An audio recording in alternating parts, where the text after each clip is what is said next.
old, maybe worth a couple of $1,000 at all. Yeah, I mean, we'll see what happens. The adjuster called us today, so we'll figure it out. Oh, Chris, I see you brought your train set. He disappeared. So, well, Christina, we'll start with your questions, all right? Thank you. Okay. Oh, if people don't ask questions, how do I know what to answer? Hello, Tiffany. Hello, Marissa.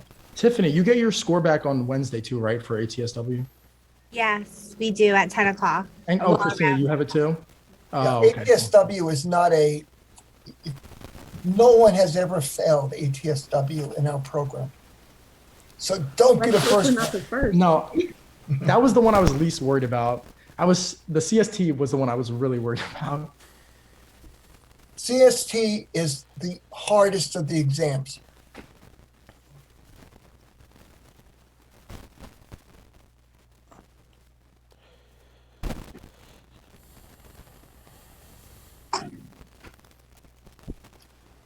Izzy, how you doing? Good. How are you? I haven't been ill. All Lucky right. you. We went out walking today. It was just nice that the temperature changed. Joe, I need you to send me access. Otherwise, I can't open that file. Oh yeah, hold on 1 second, I'll do it. All right. We'll start. We'll talk about Martin Luther King a bit, since it's his national holiday, and then we'll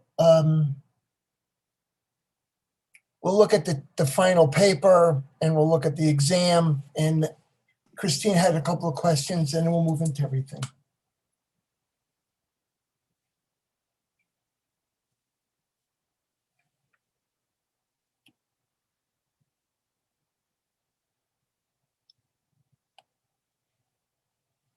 All right. All right. Oh, wait, let me turn on this. Hi, Romello. I want to sign into my laptop so I could do the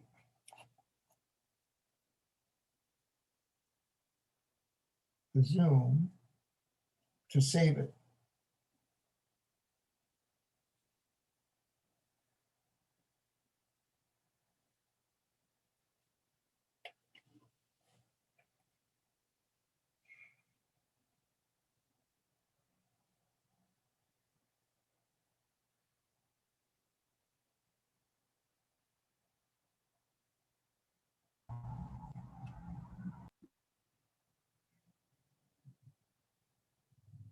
Richard is here. Tiffany or Romello. All right. I'm gonna.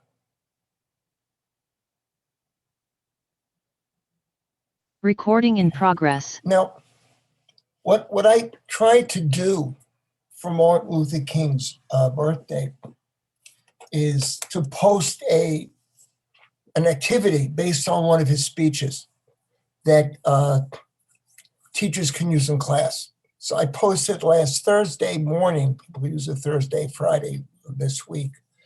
There are a couple of his speeches that are really standard that people are familiar with. The 63 March on Washington, the I Have a Dream speech.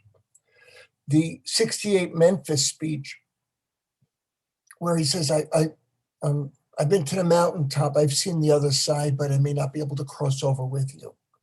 And that's a reference to Moses saying to the Israelites, because at least according to the story of Exodus, it took the Israelites 40 years to cross Sinai. Now, it's not a 40-year walk. The idea is that God did not want people who had been slaves to enter the land of Canaan as free people, that they brought their slave mentality with them, so that the 40 years was a time of those people dying off and being replaced. Because Moses had been part of that cohort, Moses was not going to be allowed to enter the land of milk and honey. If I could remember, who I don't remember who, Joshua, I guess, was leading them in. So Moses says to the people, I've been to the mountain, I've seen the other side, but I cannot enter with you. So King uses that story, the 40 years in Sinai in the desert, in the 68 speech. And people have said, he was predicting his own assassination. King used that metaphor a number of times. He compared the struggle against racism with the time in the desert. But again, I've used that speech. Two other speeches I've used a lot. One, in Riverside Drive in New York City, in 1967, King comes out against the war in Vietnam. And he argues that it's an imperialist war. It takes us away from the necessary struggle of rebuilding the country. And then he gives that's his Riverside speech, Riverside Church. And then he gives another speech in the summer of 67 in Atlanta to the Conference of the Southern Christian Leadership Conference, which also is a very powerful speech. And that's called Where Do We Go From Here? Because what King is analyzing, he says, we've had these achievements, but they're not sufficient. And we have to have a strategy for the next step. So those are I guess, the four speeches that people generally look at. King also spoke at Hofstra graduation in 1965. That was another speech, though he didn't break new ground in that speech. It's just that it was local. So again, the four speeches I've used as a teacher and I've written about are the March on Washington for Freedom and Jobs, the speech in Memphis, where he sees from the mountaintop, the Riverside speech about the war in Vietnam, and the Southern Christian Leadership speech, where he tries to put together where do we go from here, because by this time there's a backlash. All of King's speeches are up online through the King Institute. What I wrote about Thursday was a speech from 1957. It was one of his older speeches. And it's in this speech, he basically talks about the importance of voting. And what he says is that if we get the right to vote, we will be able to secure all of the other rights that we have been denied. So he makes the main focus of the 57 speech the call for the federal government to protect the right to vote. And I wrote about that one on Thursday because I thought, given all the conflict today, where voting rights have been collapsed in the name of protecting the ballot, where the federal government, the Senate, has failed to pass a new law protecting the right to vote, that 57 King speech took on tremendous importance. I never got to meet Martin Luther King. I'm not old enough. Some people, my family was not politically active. I became politically active in college. And I was at a couple of demonstrations where King was, but he was in the front and I was 17 years old in the back. So I wasn't very important then or now. At any rate, Long Island has an interesting relationship with King. Great Neck had a Jewish synagogue, which was very much involved in raising funds for the King campaigns, and King's lawyer was part of that synagogue. Mike D'Incenzo, the Hofstra professor who recently died, he worked with Wachtel, the lawyer. He did have some meetings with King. Is he? Sorry, do you know the name of the synagogue in Great Neck? I don't, and you should be able to figure it out. King spoke there in 65. Okay, I'll try to look it. Yeah, there, I think Newsday had an article, King's 65 visit to Long Island, and they would mention it. And while you had a comment or thought, I said, no. Any other comments or thoughts just on the significance of King and how you could address it in your classes?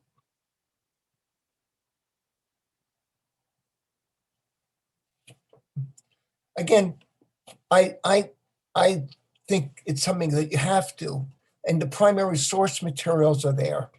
And the other thing is, you can do it, with multiple entry points. They can read excerpts from the speech and they can watch excerpts from the speech. So they can hear, they can read, and they can answer questions and discuss. The best King documentary is called King from Montgomery to Memphis. It's an older PBS one. It's about 2 hours, and it traces the whole career. There's a lot of eyes on the prize, but that's the one that I always prefer to use. All right. I sent you the test questions. All right. So there's no trick. I know Christine asks, how many points does the final test count? Since you have the questions and you could study together, and it will be multiple choice on the exam, everybody is going to do well.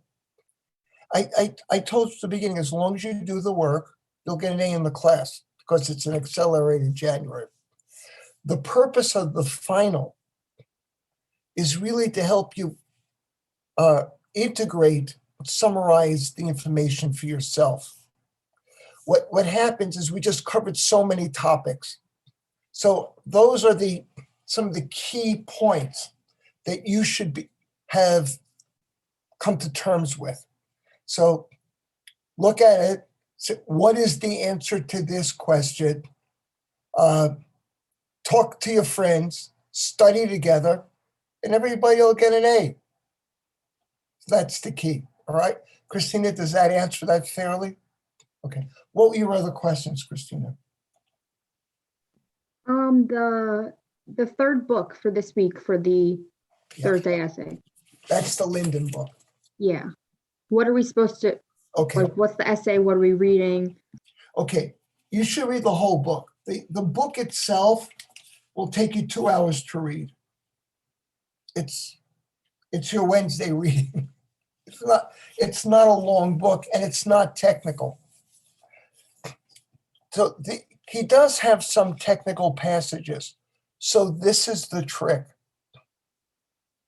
Okay. Has anybody ever read the Watson-Crick research on the discovery of DNA? I knew you all would have done it. You should have read it in college, but. Oh, Tiffany, you did read it. Okay. And I used it in one of the teacher, when I teach 264, 151, I handed it out and I said, I want you to read this and then we're going to discuss it.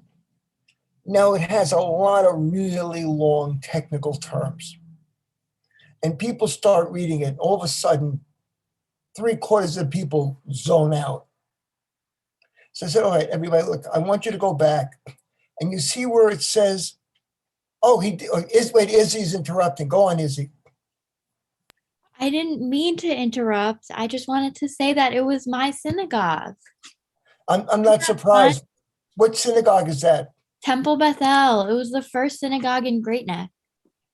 All right. Isn't that That is fun? cool, I feel Izzy. special.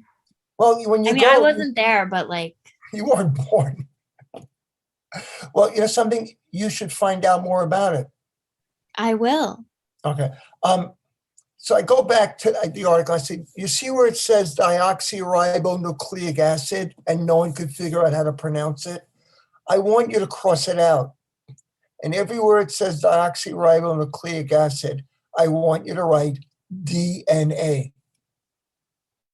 And then you see where it has all these micro measurements?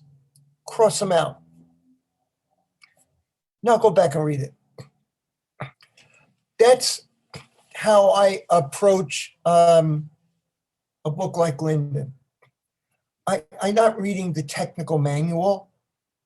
You know, he has to include it. I'm reading the words to understand what's taking place. So if you approach Linden like that and don't get worried about the technical part, but just get worried about his arguments, it's much easier to read. The New York Times has a page where it collects all its latest environmental and climate articles. I sent you the link to that.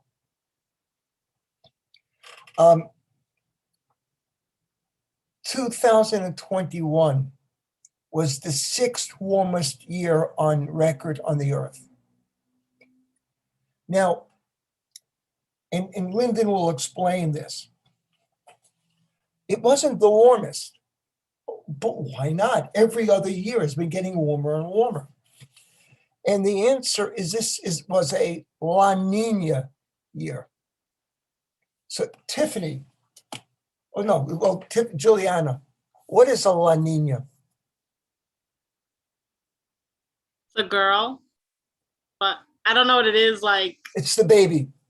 Yes. Okay. And El Nino, That's the boy. okay.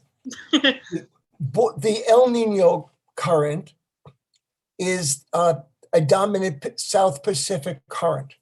And the La Nina, the girl current, the baby girl, is it's its alternative.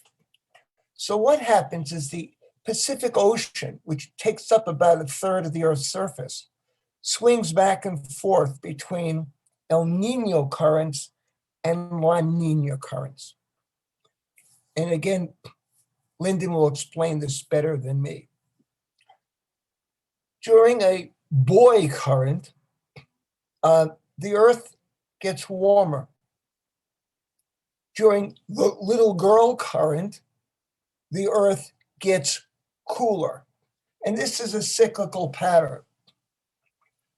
2021 was a La Nina year, meaning it was a cool year. It was a cool year, and it was still the 6th warmest year ever. It was the warmest La Nina year recorded, and those have been measured for about 150 years. Yes, so that's one of the things that just came out last week. So you want to read the Linden book, and what does he say about the impact of climate on civilization? And you want to look at a couple of current events articles from the Times or another source, and what is happening today. And that's the Linden report. Now, I know a couple of people had trouble getting the book. Paper is due on Thursday. However, I know that some people are behind. I'm not going to enter grades until next week. What that means is if I get the paper by Sunday, there's no problem.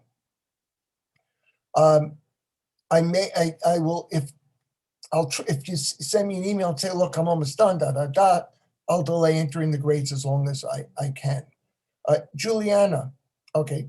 Yeah, you can also, I believe they have it on Kindle, in which case you can get it immediately. Oh, that'd be great. Yeah, when I looked it up, it only said it had Amazon, Barnes and Nobles, and that was it. I couldn't find a digital one. Oh, they didn't have it? All right. Victoria got it at the school store. Okay? All right. Christina, was that it? Okay. Yeah, thank you. All right. Now I have a question for student teachers. All right. So Jenna, Christina, Melissa, and Ryan, you're student teaching in the spring, but you're also taking SED 242 Tuesday at 4:30. What we're going to do is I'm going to put the 4 of you together as a unit team, because you'll also, that way you can, and Romello, you're teaching high school now? I have one class at the high school, yeah. What class is that? Actually, I teach skills class for global history 10. Ah, all right. I'm figuring that for Global 10, they're going to be up to the World War II by March. I don't cover content, but I assume so. Yeah, I would think Yeah. that would be up to World War II. So given that Romello works with that skill component of Global 10, I'm going to have Romello work with the four of you. And my proposal is that you do fascism, World War II, and the Holocaust as your unit plan. Because if you're teaching, when you get to the high school, Global 10, I think that's where you should be. So that way it'll fit in with what you're doing. Jenna, what was your point? I was saying, I believe that they'll probably be at the same point as well, because my students are starting the interwar period beginning on January 3rd. I began lesson planning this week for it. Yeah, so this way it'll be supportive. Christina? I just have two quick questions about all of the student teaching orientations next week. Are we still having that general orientation on Monday, and then the social studies one on Thursday? Yeah, Thursday, again, I'm sorry, let me just clear it up. On Thursday at 4:30, all the social studies student teachers are going to meet.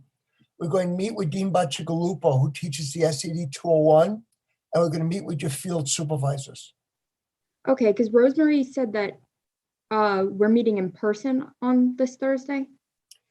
Yeah, and she said we're meeting her at 4:00 at Okay. her. Okay, And then thank we'll you. zoom in at 4:30. Okay, and then, because I was confused about the general one with all the student teachers, because I don't remember who it was, but then they kept emailing us, John R. Lewis, then we kept getting the information emailed to us, so it was unclear if we're still having that Zoom on. I believe you are, but Thank you. that was why I wanted to finish this week and not next week with some of your student teaching. Yeah, Thank you. we are still having that meeting. I remember in the first one, he said we would be getting multiple emails from him because he said it was a lot of information, so he didn't want to send it to us all at once. So that's why we're getting multiple emails. But Yeah, the one- meeting's still happening. The one has the PowerPoint, the one has the handbook. Like Juliana said, there's different information in each one, it looks like. Alan, I still haven't heard back from my first cooperating teacher. Should I email her again? Yes, Okay. all right.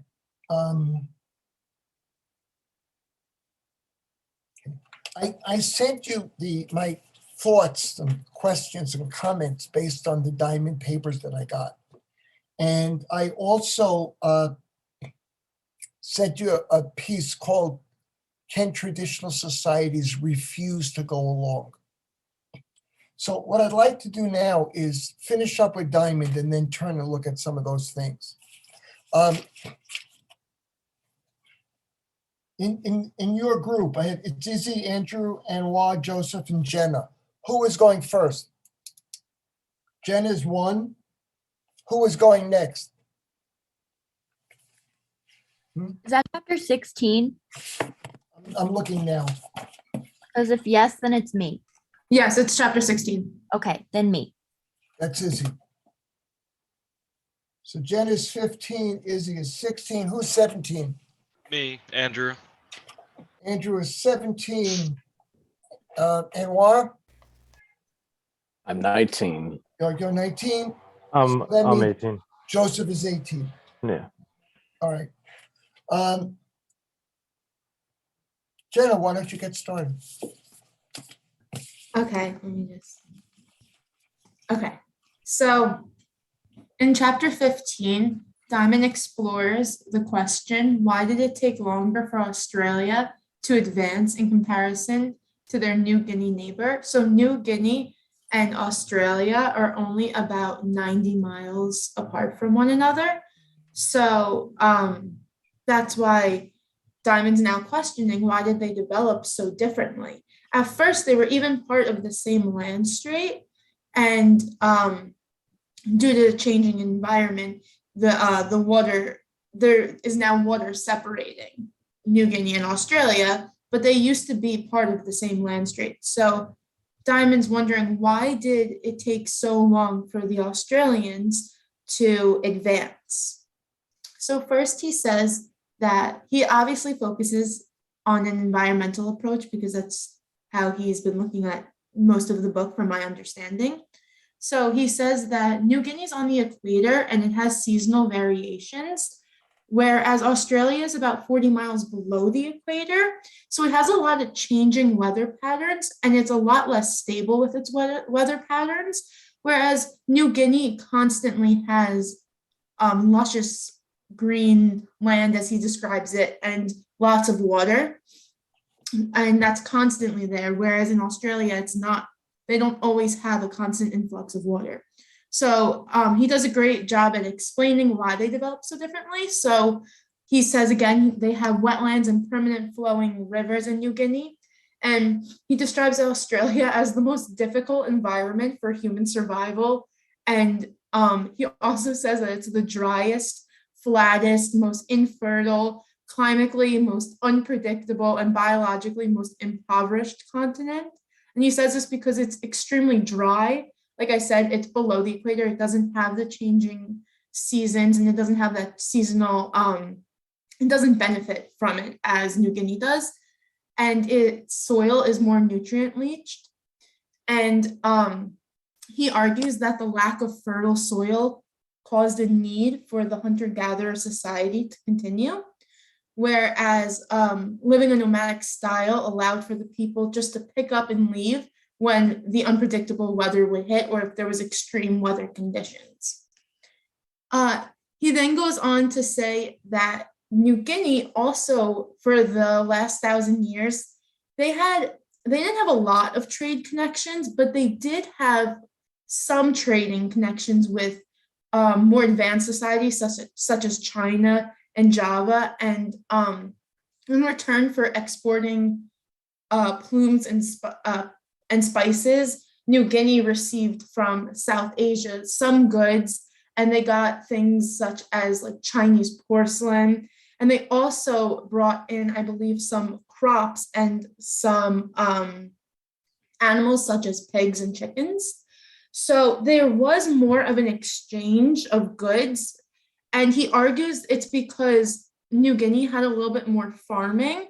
So because they had a more sedentary lifestyle, because they weren't constantly picking up and leaving, they had more reason to trade. So he also says that the most intensive food production happened in the densest parts of what was used to be Greater Australia. Like I said, New Guinea and Australia used to be connected into by land, and it was known as Greater Australia. Greater Australia rose in the highland valleys of New Guinea, and so they discovered complex systems of drainage and ditching in New Guinea where they didn't in Australia. And that dated back thousands of years. So that was another thing that they had on Australians, because if they were able to control water, then they were able to stay in one place if they're able to bring the water to them, especially. They also domesticated some crops. And like I said, they may have learned this from the Chinese, we're not sure.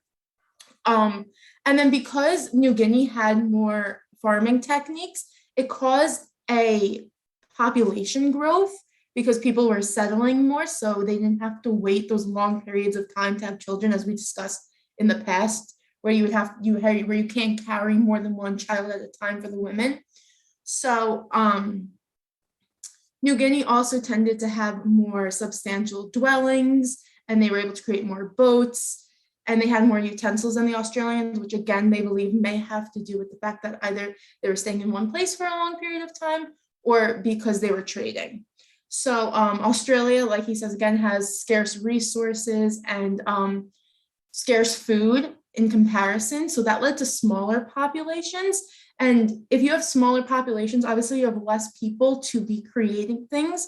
So there was decreasing technological advancements because there weren't a lot of people in the societies, and there weren't people to innovate in those societies, as many people. Additionally, the Australians, or the Aborigines, as they were called, they did not organize into close interacting societies. So it limited their movement of knowledge and ideas, whereas the people in New Guinea settled more closely to each other. So there was a flow of ideas between one another. And as we discussed, the Australians didn't trade as much. And that was also due to the environment, because they had a lot of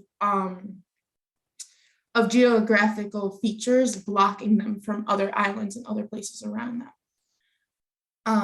So that again limited their connection with the outside world. So that was the first half of what Diamond explores. He says, why was Australia less advanced than New Guinea? And he says it's because of the environmental factors that differed between the two.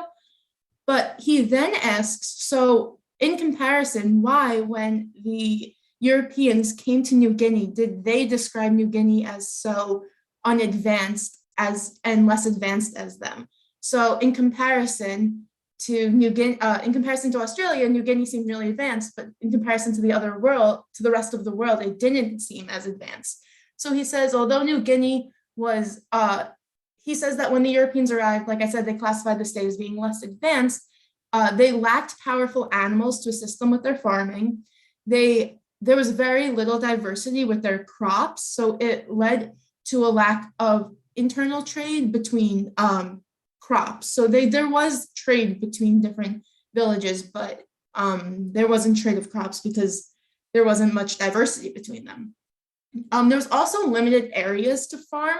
There was really only the zone between 4,000 and 9,000 feet above sea level for them to farm well in.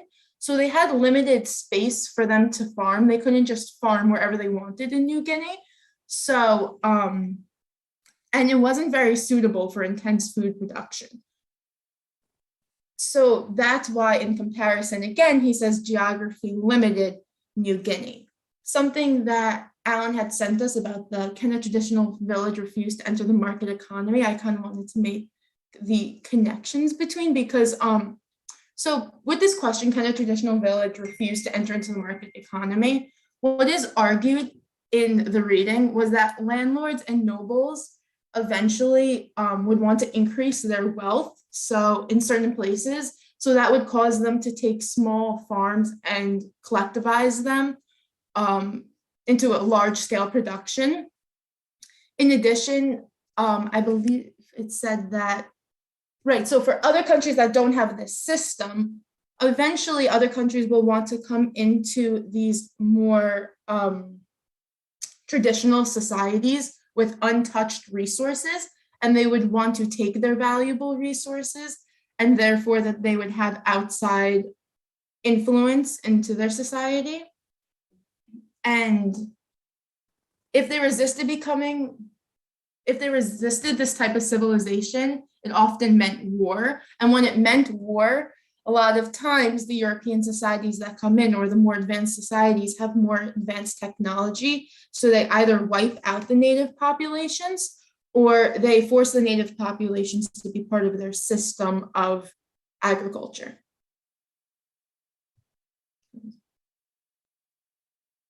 That was very comprehensive, Jenna.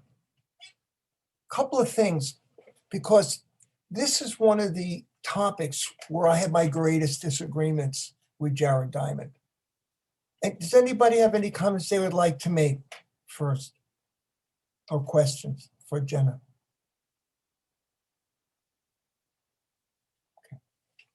Okay. Population of Australia today is about 25 million people without a Djokovic.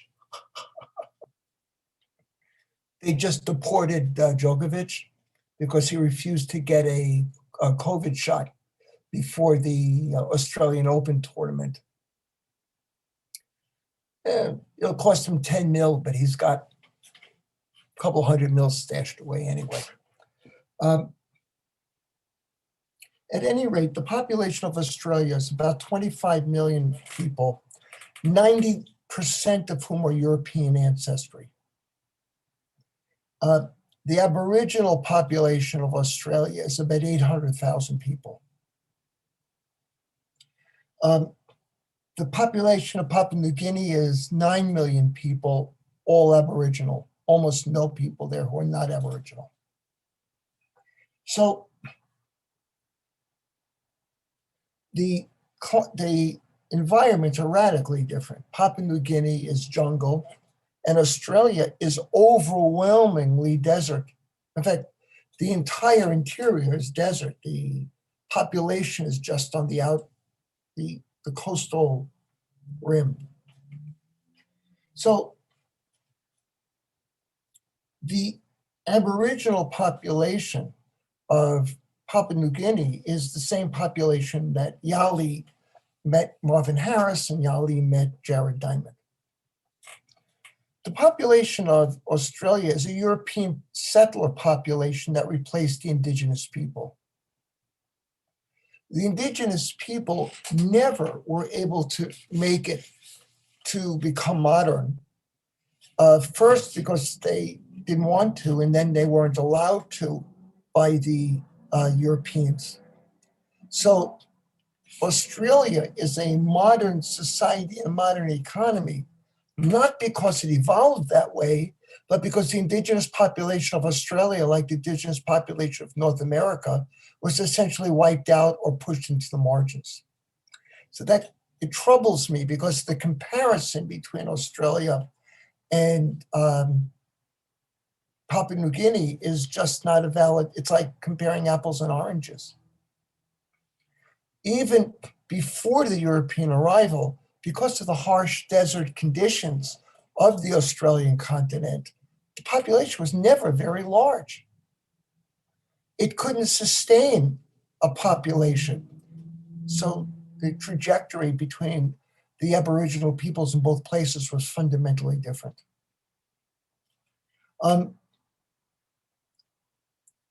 There is one Aboriginal society prior to recent times that made the successful decision to modernize, and that's Japan. In the 1860s, it's what we call the Meiji Restoration in Global 10. In the 1860s, Japan saw what the Europeans did to China with the Opium Wars, devastating China. And Japan made a decision it was not going to permit that to happen to Japan. So they invited Tom Cruise to come and train its samurai to be modern warriors. That's the movie Last Samurai. They didn't really invite Tom Cruise, but the movie Last Samurai is about that decision to modernize Japanese military and Japanese industry. And Japan is able to successfully do it to the point where it becomes a major world power. One of the reasons Japan is able to do it is Japan had never been colonized by Europeans. It had successfully resisted. Countries that were colonized by Europeans have had a very bad track record entering and becoming competitive in the modern world. There are a few, but those countries have special little niches in the global economic sphere: Hong Kong, Singapore, Dubai, Bahrain, where they serve your capital. Kuwait is probably the best example. Kuwait is set up as based as a corporation by the British, where the original inhabitants are the shareholders and 90% of the population are guest workers. So these nation-state businesses, because they have a special niche in the global economy, have prospered. But for most of Africa, Asia, Latin America, that tries to transition to the modern world, they have been what Diamond calls kleptocracies, where the governments essentially are partnered with the Europe and the United States to steal resources at the expense of everybody else. Russia has become a kleptocracy in most of the former Soviet states since their fall. in the Congo, in Kenya, when the European powers leave, they leave behind local rulers who are allied with the Europeans to govern and ensure the Europeans have access to resources and markets. So it's been very difficult for any country to make that transition unless it was part of that European Industrial Revolution. Hannah, maybe you could address that. Now you're in the United States, correct? Yes, But most of your life you've been in Saudi Arabia. yes. How has Saudi Arabia attempted to transition from being a traditional society to a more modern society? And how is that going? It's good for some people, bad for other. Like for me, I was here since 2013. Now, when I go back to visit my family, I can see a whole new country. It's not that country that I left before, because we are like a religious country, and now they stopped to be like that. And it was like a closed something, and it's just open for everything. So you start to see people in different clothes. You start to see stuff that we never see before. So it's a start with let women drive, and now it's a start like to be like any other country, or we can say there is a lot of stuff happening there. It's not happening everywhere. We start to have parties everywhere. There is a lot of singers coming from the whole world. I think last time Justin Bieber was in the capital city and have a big party there. So all these stuff are new for me as one who live really far away. Like I just visit my family every 2-3 years. Some people there are loving this, accept that, because not everyone want to travel to meet or to go to a party or to do something like that. So they bring like the whole fun stuff there. And it's like a start also in different ways. Like there were no jobs. There is some jobs not allowed women to go there. Now they start to be everywhere. They start like to make the men and women equal there. Like you can see women everywhere, like, you know, like here, you can have a job in the army, you can have a job in the hospital, you can have a job anywhere that you want. So I think most of the old people, they don't like that, and they try to keep their family away from that. Like they really want the old Saudi Arabia, not the new one. But they have nothing to do, because our king, he's the one who wants all this to happen. So I think by time everyone gonna just used to it, but it's really different. It's as one for me, because I'm really far away. Every time I go there, I surprise like, wow, we have this here now. So now, you said your mother is Syrian, not Yeah. Saudi. yeah. Was she able to become a Saudi citizen upon marriage? Yes, but this was in the olden rule. Like my mom gets married at 1994. And in that time, it was really easy when you get married from Saudi citizen to get that, like to be a Saudi too. Like my mom now, she got the two passports, the Syrian passport and the Saudi passport. But now it's more hard. It's not easy anymore. In that time, you just pay money and you do that. But now, no, it's really hard. They restrict citizenship very much. Yes. Did you inherit Saudi citizenship from your father? Yes, because my father, it's like wherever your father from, you're gonna get that. So any thoughts, comments, or questions on Hannah or Jenna? Christopher Grau. Yeah, sorry, my audio cut out a bit. Can you go back to the point you were making about why the difference between New Guinea and Australia in terms of you were talking about the population of each country? Yeah. and how you can't compare them because they're, it's like essentially comparing apples and oranges. Can you go back to that point? Yes. Papua New Guinea is an indigenous nation, about 9 million people. That's culture and way of life remains largely traditional. Australia has 800,000 Aboriginal people who have been pushed to the margins in the most inhospitable regions of Australia.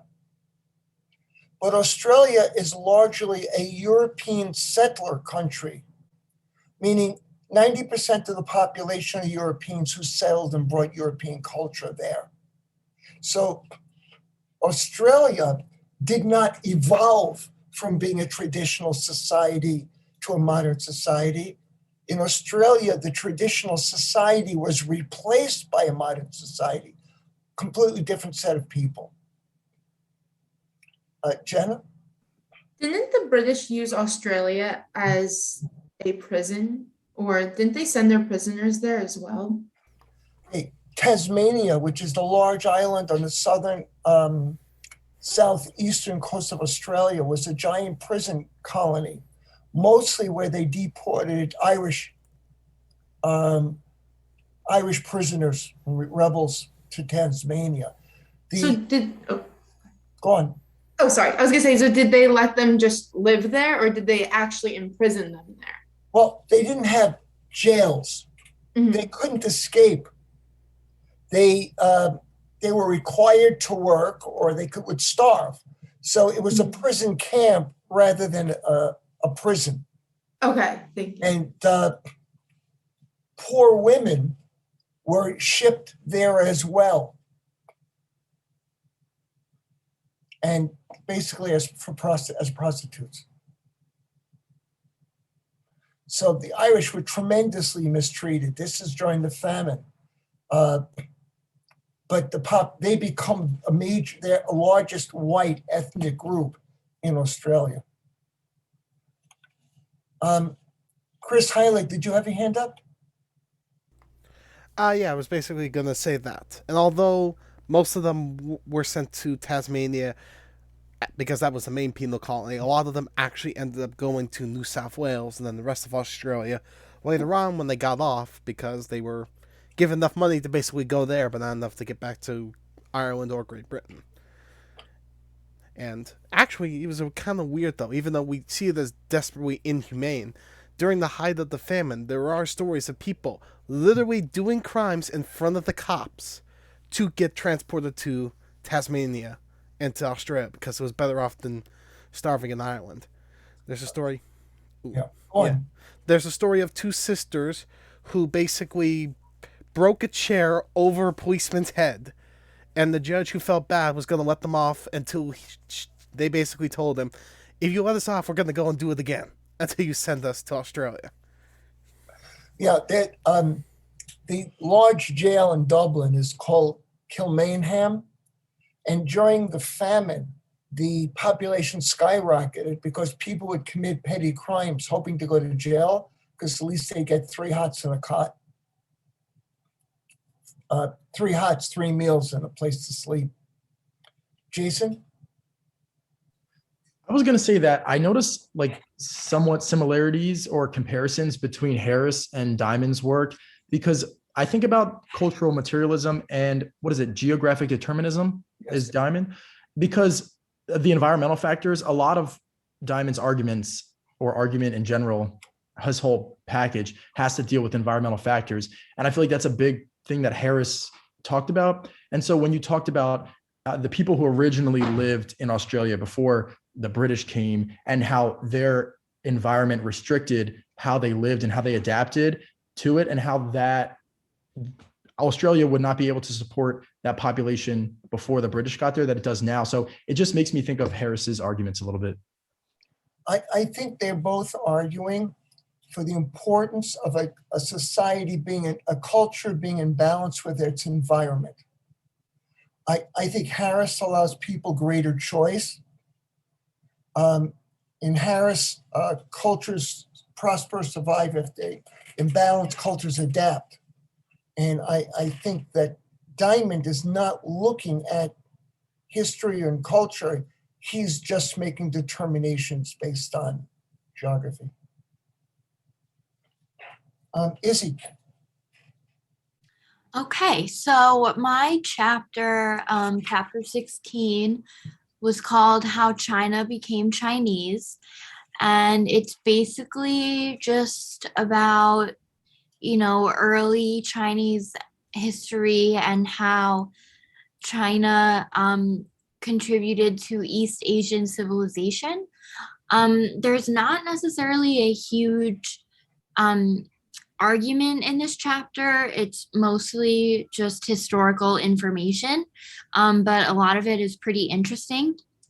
So Diamond basically started out by saying that China had there was fossils from archaeologists show human presence in China for over 500,000 years. And China had once been diverse, but it was unified in 221 BC. And there was differences between North China and South China, both like climate wise, as well as like the people who lived there. So genetic and like physical. So, but I'm going to go into that a little bit later. So basically, there was a drastic homogenization, sorry, I can't really pronounce that word, of a large region in tropical Southeast Asia, and the exertion of a massive Chinese influence on Japan, Korea, and possibly even India happened. And therefore, the point is, like, the history of China led to, the key of a lot of the history of the rest of East Asia. And then Diamond went into a lot of interesting detail about the language in China and Asia. Basically, there are 8 big languages in China. The biggest common one is Mandarin, which has 800 million speakers out of China's 1.2 billion population. But then there are also little languages that have so few speakers, only like a few thousand, some of them. And then those are spoken in like small villages that are very remote, whereas the bigger languages like Mandarin are spoken obviously in the big cities in North and South China. And then some of those language families, then as Chinese people migrated to countries like Thailand, Vietnam, Cambodia, and Malaysia, they brought those languages with them. And then there was this process called linguistic fragmentation that has occurred within the past 2,500 years. And it's really well documented. So it basically the ancestors of these languages all moved from South China to like Thailand, Vietnam, Cambodia, and Malaysia. And they basically forced their language upon the people who had already lived there. And they like replaced and converted the other ethnic groups to their preferred language. And this mostly occurred during the Zhou or Zhou dynasty. And the previous languages that had already been spoken there, they unfortunately died out. And then the archaeological records indicated that the early Chinese people were hunter-gatherers, and they domesticated animals, they made pottery, and they polished stone tools. And this all took place during the Neolithic area. So those were the kinds of tools that they used. And there were 2 or more independent centers of food production. So that was, again, with the differences in North China and South China. So North China was cool and dry, and South China was like warm and wet and really humid. So there were different plants and animals native to each environment. So the earliest identified crops in North China were millet, which is like a grain. And in South China, it was rice, which, as we know, is very prominent in Asia. And they domesticated pigs, dogs, and chickens, which Jenna had kind of talked about. And they also used water buffalo for pulling their plows. And then later crops that they grew included soybeans, hemp, citrus fruits, and different teas. And then during the following 1500 years, there were a lot of really important inventions like paper, the compass, wheelbarrows, and gunpowder. And obviously those are really significant inventions that other civilizations really thrived upon, and some we still use today. And then Diamond also kind of started talking about infectious diseases a little bit, which we had talked about the other day. It's kind of believed that the bubonic plague, smallpox, and influenza have kind of came from China, but it's not like totally proven. Because China's so big and it's very like ecologically diverse. And it's also spawned so many different cultures. Again, the differences between North and South China. And they also had different styles of poverty and artifacts. This is a pretty short chapter. He didn't really go into a lot of details on the differences. I kind of wish he did, because that would have been interesting to know. And then he went into a bit of detail about the two main rivers, the Yellow River in the north and the Yangtze River in the south. And as we all know, water and rivers are really important for civilizations to thrive because it allows for distribution of crops, cultural diffusion, and travel and trade. And the two rivers also played a vital role in early cultural and political unification of China, which is important because China is so big. So the travel and trade that these rivers provided allowed for the unification of China.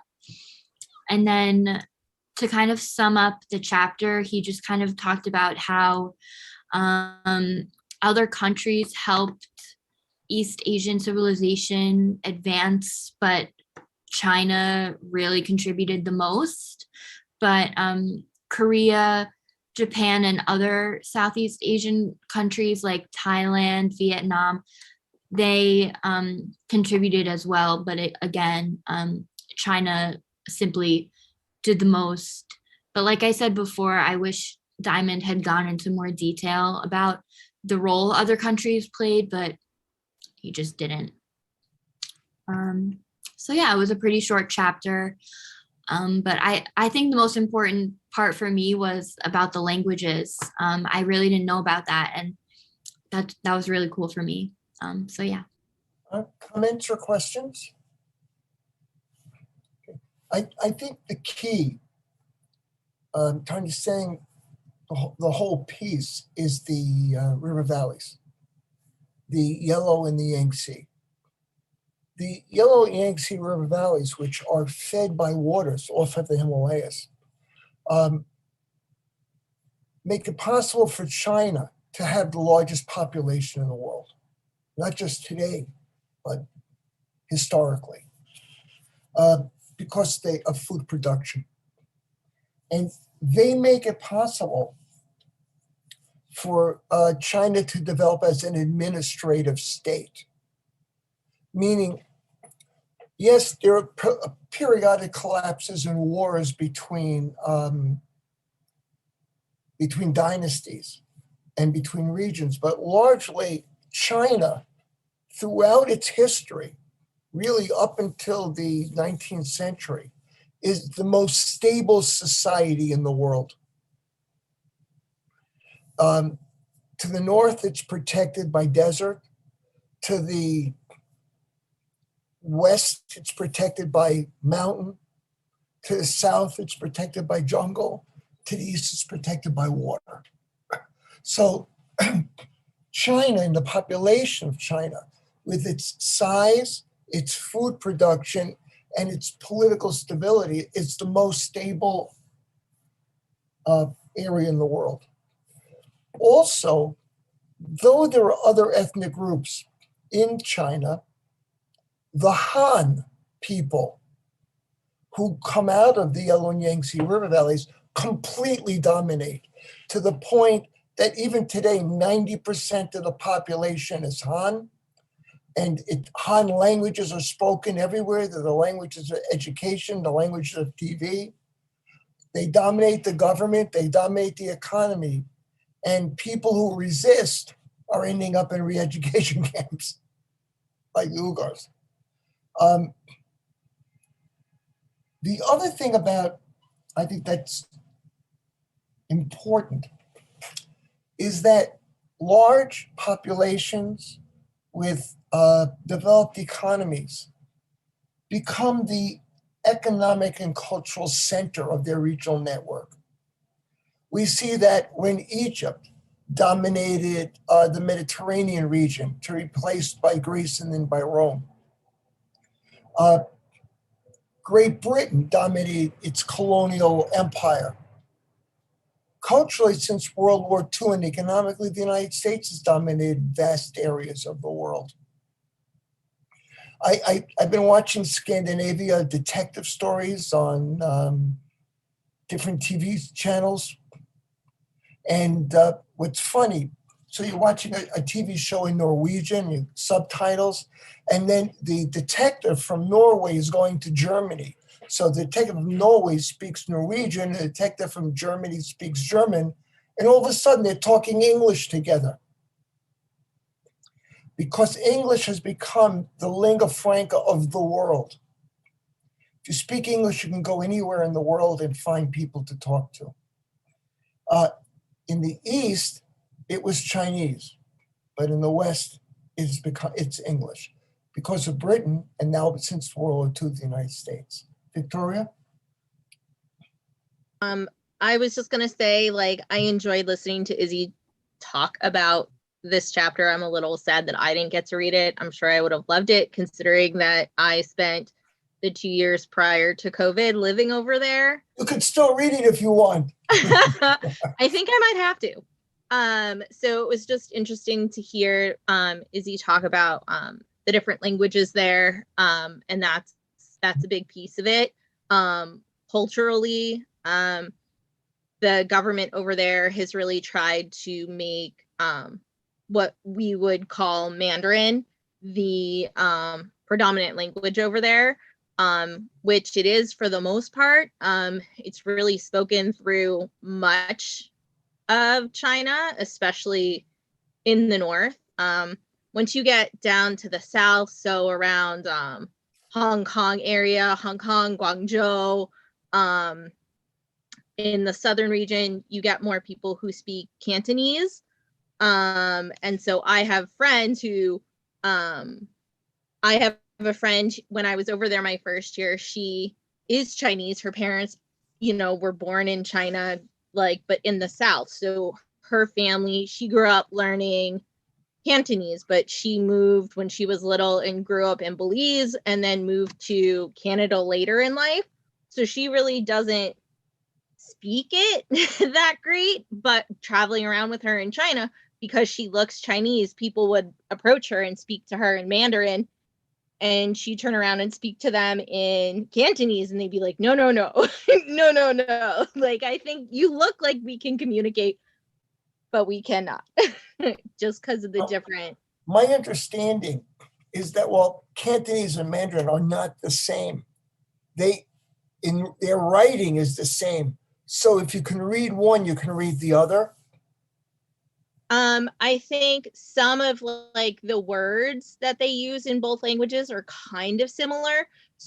So people could understand her when she would start to speak in Cantonese and then realize, oh, no, I thought we could communicate, but we can't. And even in cities like Shanghai, Like Shanghai even has its own like local dialect that like locals speak. So it's called Shanghainese. And actually one of the people I worked with, like that was the language that like she spoke. So she spoke Mandarin so she could like communicate in general with people. But then her local dialect is Shanghainese. So she can speak that as well. You had a similar phenomenon in Italy,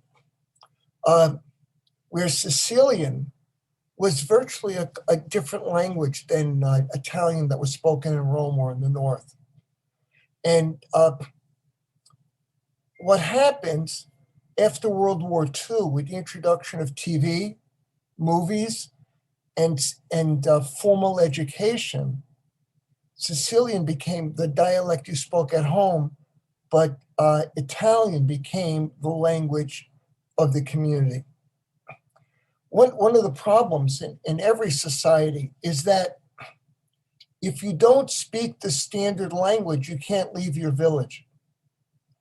My grandmother grew up in a village in Galicia on the Polish-Ukrainian border, and she only spoke Yiddish. She moved to the United States where she lived on the Lower East Side, and she only spoke Yiddish because she never left the house.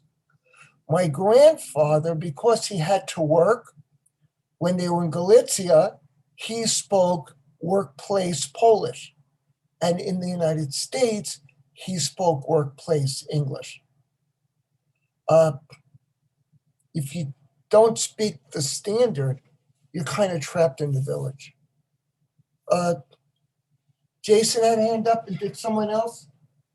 I had raised my hand again just because I thought of something else I wanted to say. All right, then why don't you finish, and Jason can cut in. Just really quick, but English is becoming very popular and very important over there, which is what I was actually doing there, was teaching English. And more families over there are recognizing the importance of their child having the ability to speak English, especially with a big push, especially pre-COVID, of wanting your child to attend university in the West and to not stay in China for university. So. Jason?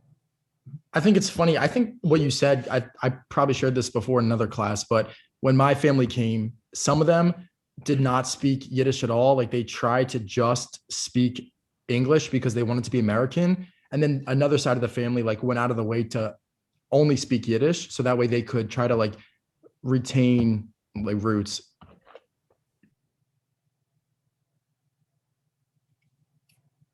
One thing about Yiddish is interesting about Jews, these are the Eastern European Jews in the United States, is after World War II, they did not want their children to learn Yiddish.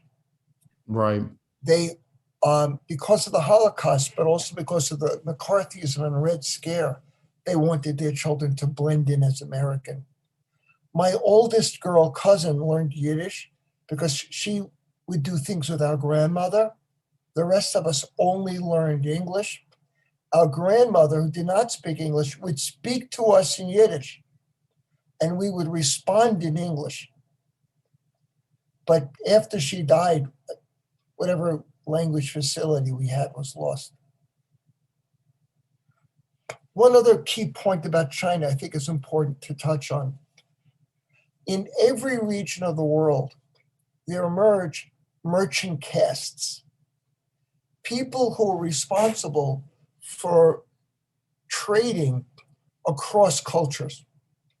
One of the problems is no standard weights and measure. How can a businessman from Tangiers who goes to Paris trade when they don't speak the same language? There's not the same measurement, not the same monetary system, and they don't trust each other. What happens is you have the emergence of these merchant castes. In the Mediterranean, one of the reasons that the Jews survive is they become the merchant caste in the Mediterranean that fuels trade. So that a Jew from one area can go visit a village in another area, meet a co-religionist, and they would be able to negotiate the trade system because you couldn't cheat your co-religionists. In the Balkans, in the Baltic Sea, it was what they called the Hanseatic League, and they were Germans who controlled the trade network. Bruges in Belgium was where the Mediterranean network and the German network met. In East Africa, Arab merchants were the traders. In India, Eastern Orthodox Christians become the trading class. In the west, in the east of the Indian Ocean, Buddhists become the merchant caste. And in the West Pacific, the overseas Chinese become the merchant caste. And that through the trade networks of the overseas Chinese, you have the establishment and the spread of Chinese culture and influence throughout the region. Other thoughts or questions? Andrew, we're up to you. Okay, I'm gonna try to make this a little quick because my connection says it's been unstable, but my If it chapter, cuts, Andrew, yeah, if you turn off your image and just keep your voice, Okay. sometimes works all right, better. yeah, I'll try that. Okay, so my chapter was Speedboat to Polynesia. It starts with Diamond heading an ecological survey with 3 other people in Indonesia, and then they're gonna go into Papua New Guinea, I'm pretty sure. They are Ahmad, a native Indonesian, Wiwar, and Sawakari, who are both native to Papua New Guinea. I believe Wiwar is a Highlander in Papua New Guinea, as they call it, and Sawakari is a Lowlander. And he basically notes how in this area of Indonesia, all these different people have come together, and that pretty much opens up the chapter to him bringing up the Austronesian expansion, which was a migration movement 6,000 years ago that brought a bunch of different people from the south coast of China to Taiwan and eventually to the Philippines, Indonesia, and all the way to Australia. The chapter pretty much goes into detail about how they traced the people of the Aboriginal people of like Australia and Papua New Guinea, like where this migration movement, like following its trajectory. And they did this by examining the density of languages spoken and like the different dialects, and I forget the exact term, but some sort of subfamily of this Polynesian language that stems from this area. And they basically followed it all the way to Taiwan. They found sites there that showed pottery and different examples of societies that kind of show that they are related from these different sides of the planet or close to Australia and Taiwan. They all had similar, pig bones, different decorated pottery. Linguistically, there were words that were similar and had similar roots. And it goes into detail talking about, how that movement got all these different sorts of people there and how these islands around, Southeast Asia and Oceania were colonized. And then it poses the question, I think this was like talked about earlier, but, why some of these societies were colonized and conquered and the Papua New Guinea, like ones like Papua New Guinea weren't. And he goes into detail about how there was food production systems set in place. So basically, the communities that exist on Papua New Guinea and any of the other remote tribes that are still around or remote peoples, they just weren't, they were more advanced and they had the capability to defend themselves. There was no weakness to disease, like in, the case of Columbus and the Native Americans. They had a populous nation of people who probably would defend their territory if they needed to. And yeah, that's pretty much the whole chapter. Yeah. Again, I have a somewhat different take again. Part of the issue is that the areas settled by the Micro-Asians, the Polynesians, other than as trade bases, are not useful for the Europeans. They're mostly volcanic islands. where you're not going to be able to create agrarian colonies. Hawaii being the exception, where Hawaii, they grow sugar cane and then pineapple. But the smaller islands are just used as bases to refuel and restock ships. So they're not really interested in these for any other purpose. And then Papua New Guinea is basically inhospitable. Even today, it remains poor. There's not much they can do with it. It's dense, it's very hilly, and it's dense forest. I'm not sure it's the sophistication of the Polynesians and and this group of people that prevents them from being abused. Let me pose a question, because in his book Collapse, he makes a big examination of the Eastern Islanders, who are the far east end of the Polynesian network, and the collapse of their civilization. Andrew, does he go much into Easter Island here? The only thing I remember reading about Easter Island and anything on the other side of like the Austronesian expansion was that they reached areas like Madagascar and Easter Island, and that they shared linguistic roots and things like that with them. Maybe I missed something, but that's what I remember.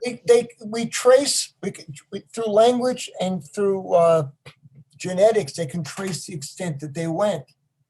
But the reality is that in most of the places, they leave a very light footprint. Population can't grow too large because of the resources on these places, even just fresh water. In Collapse, he argues that the Eastern Islanders destroy Easter Island because they wasted resources. Eastern Island, does anybody know what Eastern Island is famous for? Collapsing? No, The Easter Island heads, the giant stone statues. Yeah. They're quite dramatic. You can see them at the Met. They're, because these are volcanic islands, they're made out of volcanic rock that can be, which can be chipped away and carved with other rock. We see monumental art in almost every civilization. Pyramids amongst the Mayans, amongst the Egyptians, amongst the Tigris, Euphrates, East Asia, cathedrals all across Europe and Latin America, skyscrapers in the more modern era.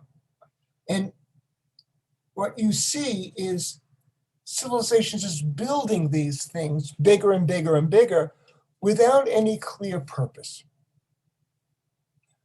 Why are civilizations investing in monumental art? Why build pyramids? Is there a possible reason? Why carve giant stone statues?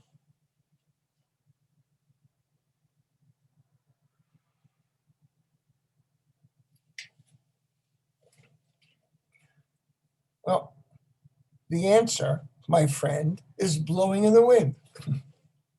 The argument is that what the monumental art does is it justifies the rule by the dominant class. It is a statement of their power and their connection to the gods. And it is a way, the construction is a way to marshal the populations. So while the monumental art may not appear to have any benefit, it cements the class status of those societies. Now, in Collapse, Diamond argues that building these giant statues was a tremendous waste of resources in a culture that was in a state of collapse. And I argue that the statues were not the cause of the problem. The cause of the problem on Easter Island was that population was outstripping resources, basically food and water, because people were reproducing on a very small, contained geographic area. Now, what the Polynesians had done in the past is, as populations became too large for the island, people set out on giant canoes to find other islands. And so the spread across the Pacific was a population release. Easter Island was the last of those islands. And the population, there was no further population release. Eventually they died off because there was not enough food to support them. Why would they continue building their statues while their society was in a state of collapse? Over there, we can only speculate, but the likelihood is they were asking the gods to forgive them for having not prayed enough. So as the situation became worse and worse, they made more and more appeals to the gods to forgive them and allow them to survive. And we see that kind of phenomenon in many different cultures. As they go into crises which they cannot explain, they become more religious, in a sense, asking God to bail them out. You could even argue that right-wing evangelicalism in the United States is a response to the collapse of traditional economic and social relationships in many parts of the country, that people become more fundamentally religious as the world that they are accustomed to has fallen apart.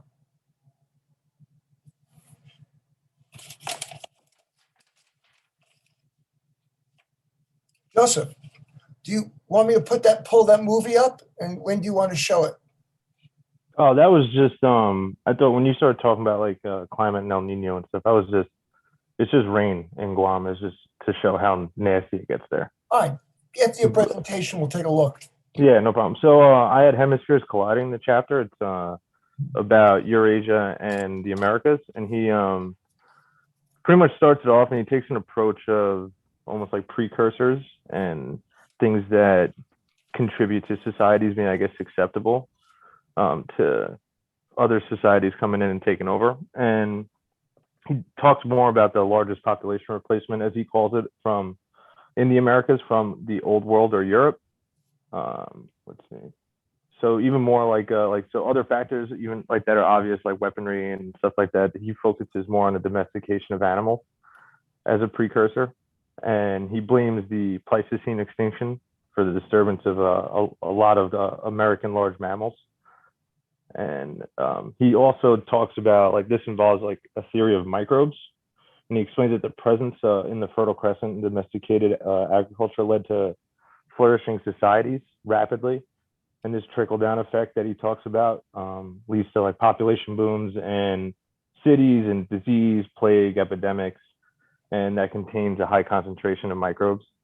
And in the Americas, this didn't really happen. There was it wasn't the same type of agricultural boom, and it was more of a presence of hunter-gatherer, I guess, practices, and that had the less development of microbes and a lesser resistance to disease from European invaders when that did occur in their history. And he then backtracks it and he talks about pretty much the two attempts at colonizing the Americas. And he talks about the big thing being source, target, latitude, and time as big factors into whether they were successful or not.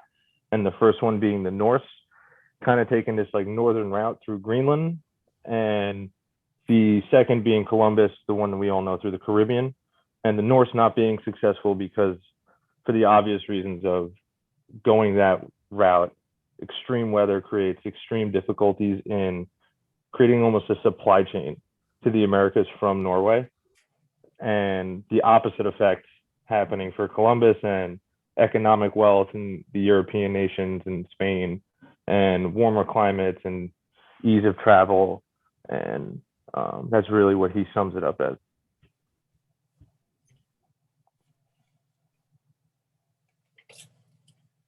Again, there are a couple of things, again, I would have handled differently. Has anybody been involved with any of the environmental groups that are concerned about invasive species in our forests and parks? Jason? I used to volunteer with this group, and we would go to a park near where I grew up, and we would take out all the invasive species.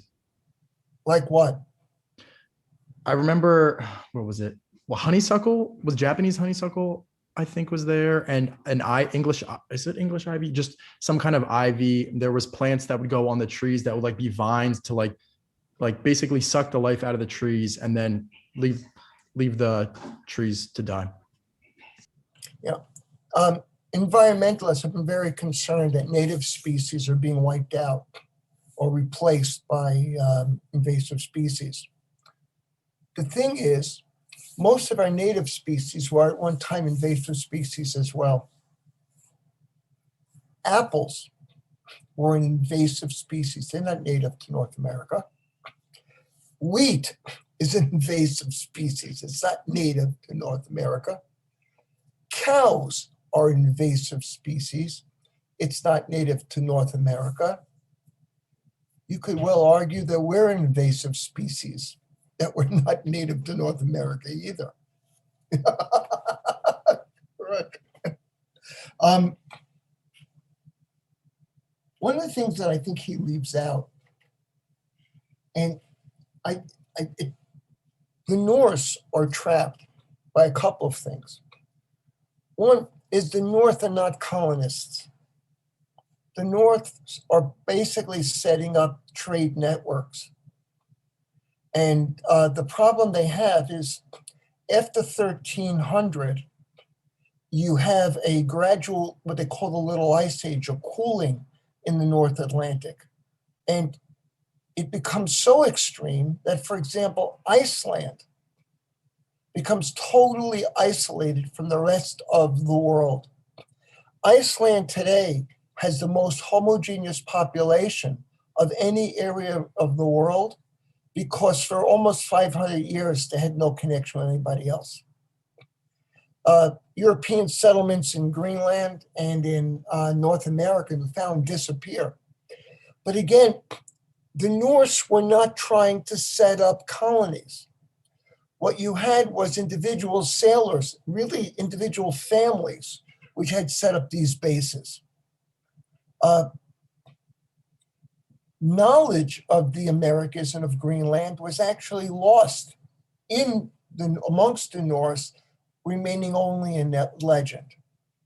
Now, what happens with the Columbian exchange is very, very different because the Europeans, Spain, France, England, the Netherlands, they are very interested in having colonies. They are interested in the wealth that they can extract and bring in. But one of the things that makes it different is that where they are, there are more indigenous people to exploit. But they also bring over an entire population that can do the work of the Americas, and those are the enslaved Africans. 11 million enslaved Africans are brought to the Americas. We know at least 2 million die on the voyages because the British kept very detailed records for insurance purposes. They insured their cargo. So because the Europeans are exploiting the Americas in a way that the Norse did not, takes a fundamentally different course. The other thing is the Europeans are able to develop a source of wealth. Spain loots gold and silver very quickly, and that expires. One of the weirdest things, if you go to the cathedral in Seville, which is the main port of entry of the treasure ships returning to Europe, The cathedral is lined with gold. Spain didn't utilize its wealth. They either plastered it on the walls or traded it out. Most of the gold ended up in the hands of the Dutch, the French, and the English, who were the merchants. What they ultimately develop is the crop produced by Africans that becomes the financial source of wealth, and that's sugarcane, largely in the Caribbean, but also in Brazil. In a sense, sugar is addictive. It's not that so much your body craves it, is that once you become used to it, you gotta have it. Juliana, you drink coffee? I do not. Yep. Tea? I do like tea sometimes. How many spoons of sugar you put in? Oh, a lot. I don't like the bitter taste of tea. I only have it when I have to. Okay. How about you, Alana? Coffee or tea? Coffee. I'm addicted to coffee. And how many spoons of sugar? Put a lot of creamer in it. So yeah, a lot of sugar goes in my coffee. What happened starting in the 17th century is Europe becomes addicted to sugar. Sugar makes both the beverage tea and coffee palatable. And they are very important beverages. One, they're stimulants, but the other thing is they boil the water, which purifies it, kills the bacteria in the water. So sugar makes the tea, the coffee, the water itself palatable. Sugar is also used for two other things that become crucial in European culture. What else do you make with sugar?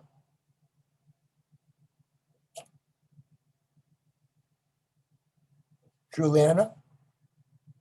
Like desserts. All your baked goods require sugar, right? Your cakes, your breads, all are sweetened. Chris, what's the other thing that we use sugar for? Say rum. Oh, yes, they make rum out of it too. That's good. Or bad, but depending. No, but the last thing is chocolate. Chocolate is not edible without sugar. So what you have is this vast increasing demand for sugar that becomes the wealth of the colonies, but also requires enslaved African labor. Well, it doesn't require it, that's the people they use. The indigenous Native Americans are not useful in the sugar plantations. Does anybody know why? Christopher? Well, I think because of the European diseases had so decimated their population, so there wasn't a large workforce or a productive one. Yes, one. On the mainland, they can escape. There's no way the Africans can go. They're always African. But the other factor, which in many ways, the Africans are cursed by geography, meaning because they were part of Afro-Eurasia, they had relative immunity to the Afro-Eurasian viral diseases that people got from the animals. And because they were tropical, they had relative immunity to the tropical bacterial diseases. The Africans had better disease resistance than either the Native American populations or the European population. They survive and they become the enslaved workforce. The Panama Canal is built by Jamaicans. Why? Because the original Europeans who are going down to work on the canal are dying from malaria and yellow fever, while the Jamaicans, because they were from a tropical zone, had already had relative immunity to those diseases. Romello, do you know where your family is from? Not exactly, but I do believe we have African roots. Some of my ancestors first coming to South Carolina, I believe. They came directly into the States. Right. And Maura, how about, do you know about your family? Yeah, mostly South Carolina, the Gullah regions, and then Native Americans. Yeah. South Carolina is a rice, and originally it's rice and indigo, which is a dye. What happens is with the invention of the cotton gin, South Carolina becomes the cotton industry of the United States. And the problem for the cotton is by the time cotton is growing, the transatlantic slave trade is outlawed. Now, some of the people from Gullah were smuggled in, but most of the people who end up in South Carolina, Alabama, Louisiana, and the cotton, these are people who are brought in from further north, from Virginia, North Carolina, Delaware, Maryland, on what they call the domestic slave trade. But Africans, again, because of their relative immunity to both sets of diseases, become the workforce. So for them, geography becomes a curse. But it is their labor which makes possible sugarcane. And it is the profit of the sugarcane which makes possible the European Industrial Revolution. If you think about most of the modern corporate developments come out of the transatlantic slave trade. Insurance is developed to insure the ships involved in the slave trade. The corporation is developed, the limited liability corporation, so that they set up the corporations so that if a ship goes down, you're only responsible for your share. You're not responsible for the whole thing. Banking, markets, all develop as part of the transatlantic slave trade. And the profit from the slave trade builds the infrastructure of the industrial world, and it finances early factories. And the goods become the goods that are manufactured there. So Diamond gets involved, you know, how geography was the determining factor. And what I think is that the focus on geography really hides the two forces that create the modern world. One is capitalism, and the other was the transatlantic slave trade. And that if we just look at geography, we don't look at history, we lose the most important transformations. And that's a problem for Diamond.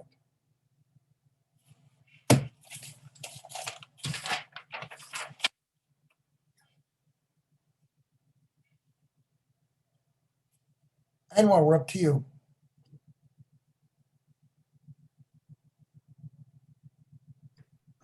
So I just shared a document with you all that actually picks up where Alan left off, because I too agree that Diamond does not cite enough of the transatlantic slave trade as a major part of world development. But he goes into the geographical and the climate determiners of human development. So to summarize, he goes into the 5 groups of people, and he really goes between 1000 and 1400 AD or Anno Domini, and he's talking about Blacks, whites, what he calls pygmies, Khoisans, and Indonesians. And he begins to speak about, you know, the pygmies deriving their languages mostly from the Blacks that surrounded them. And he illustrates that as well.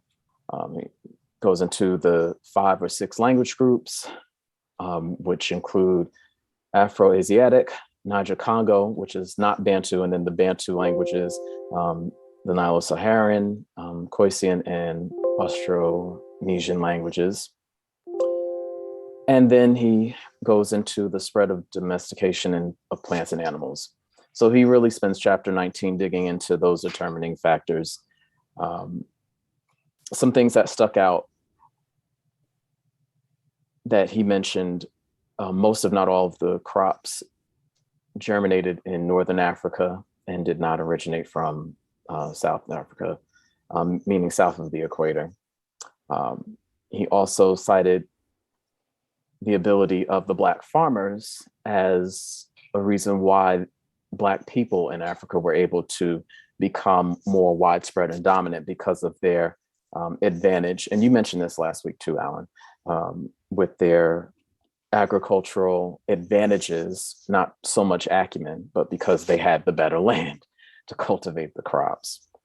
And that's why there's less knowledge about people who were in the rainforest, which Diamond denotes as pygmies, simply meaning that they're smaller in stature. They have similar characteristics as people who are native to rainforest lands. And all in all, and you can see this in the addendum that I shared, people over generations, they develop traits, physical attributes based on the climate and their location of geography. We spent enough time talking about how, Black people, people of color near the equator, they genetically develop those traits because of being in those regions. And interestingly enough, Alan's mention of the immunity to diseases being, I guess, a determining factor in colonists from Europe using them as slaves. That is a narrative that Diamond relies on, but as Alan also said, just kind of misses the whole point of the capitalist nature that drove that. But he implores us to look at that there's an actual larger group of people that originated from Africa and that returned to Africa to continue to develop.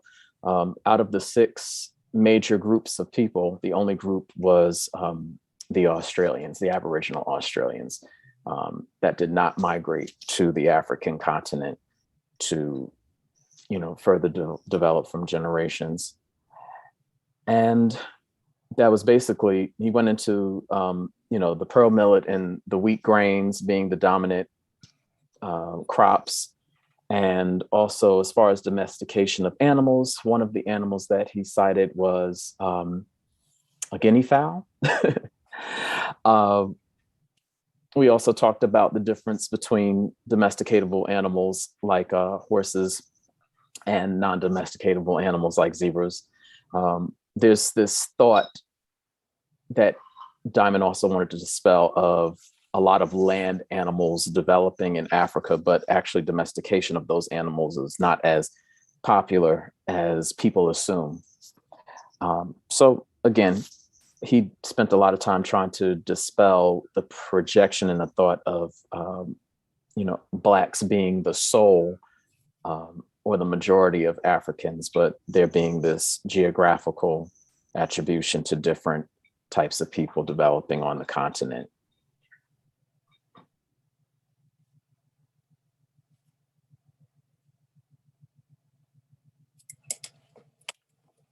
Comments, questions? I have tremendous concerns about the future of the world, but especially about the future of Africa. One is climate change. If you look at conflict zones in Africa today, running from Nigeria, Mali, Chad, Sudan, Ethiopia, northern Kenya, Patricia.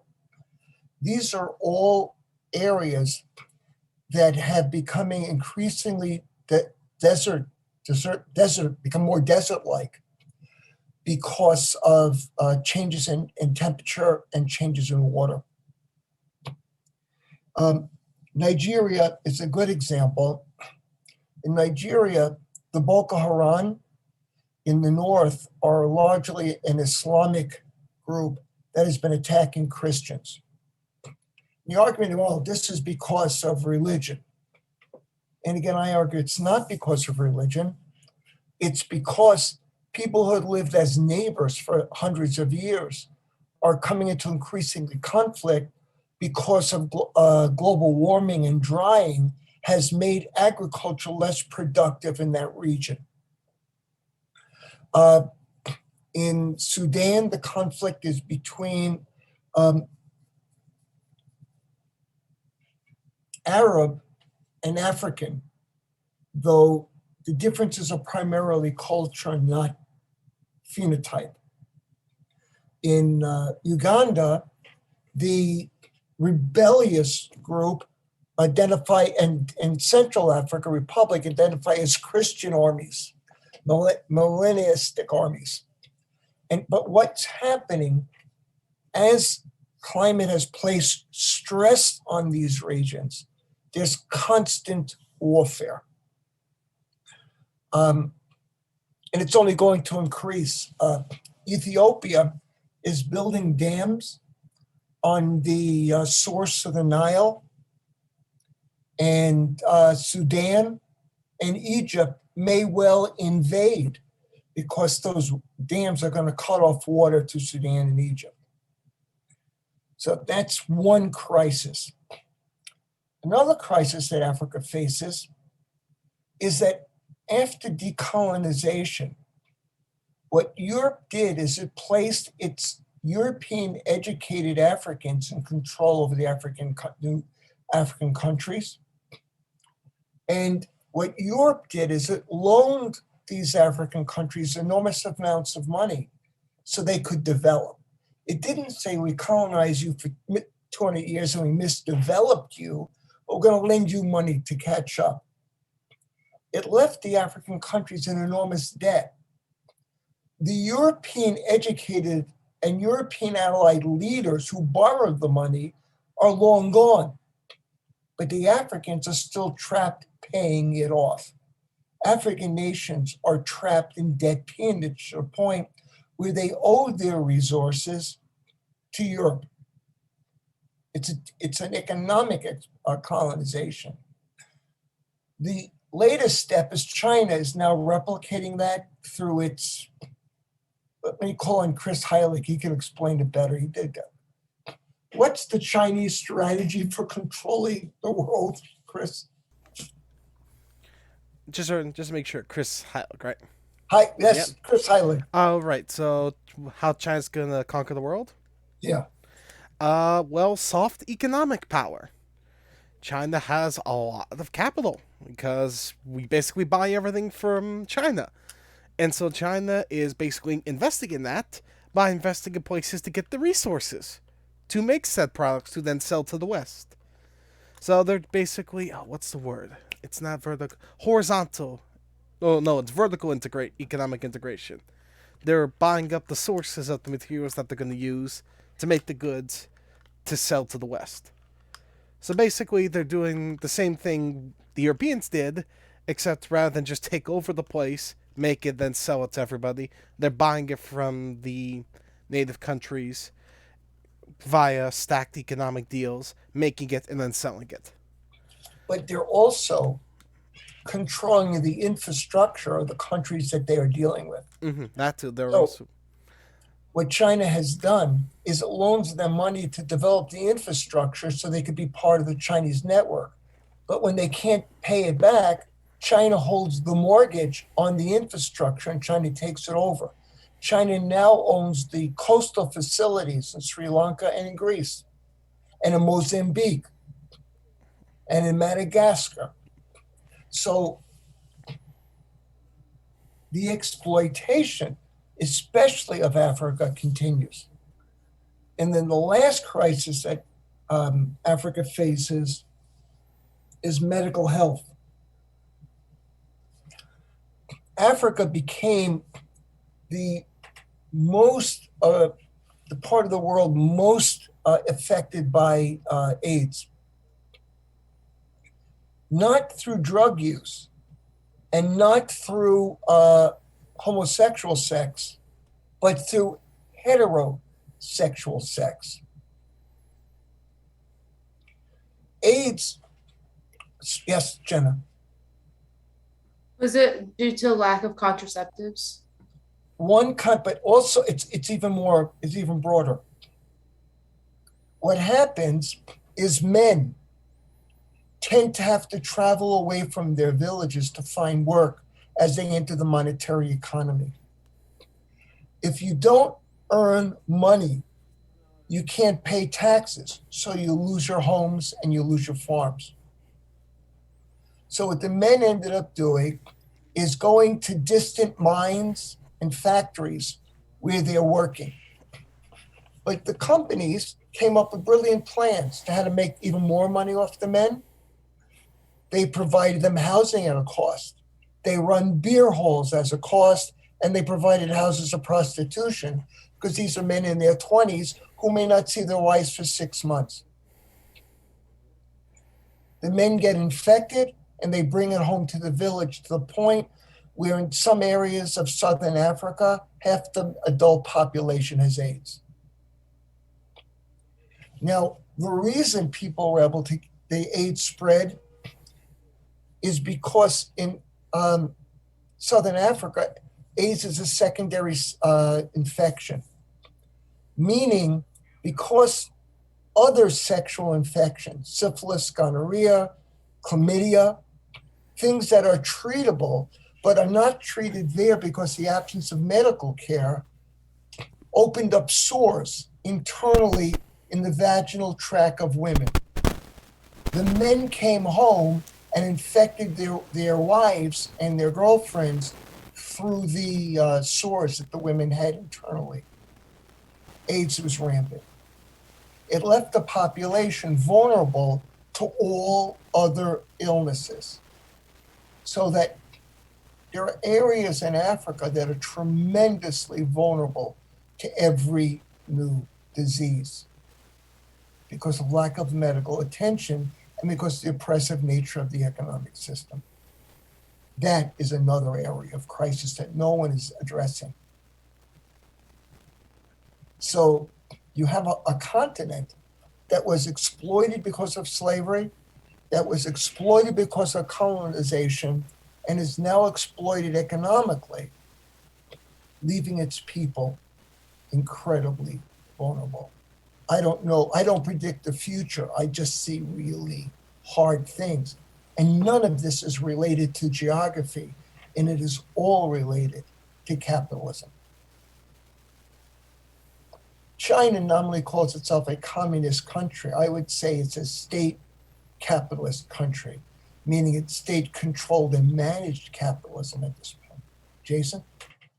So you just said that none of this is related to geography and it's related to capitalism. So are you saying that to disprove Diamond's argument, or?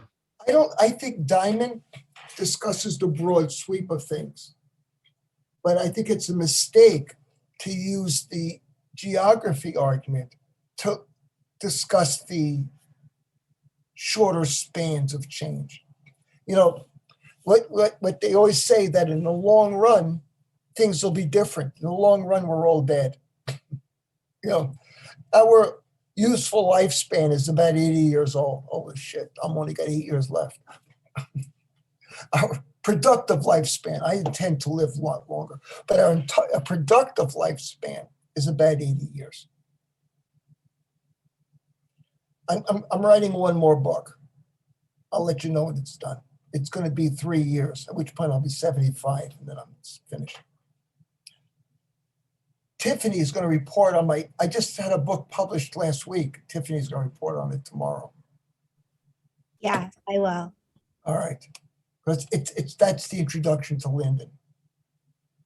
This is what college professors are supposed to do. We teach and we write. And we think deep thoughts. We're kind of like the scarecrow in The Wizard of Oz.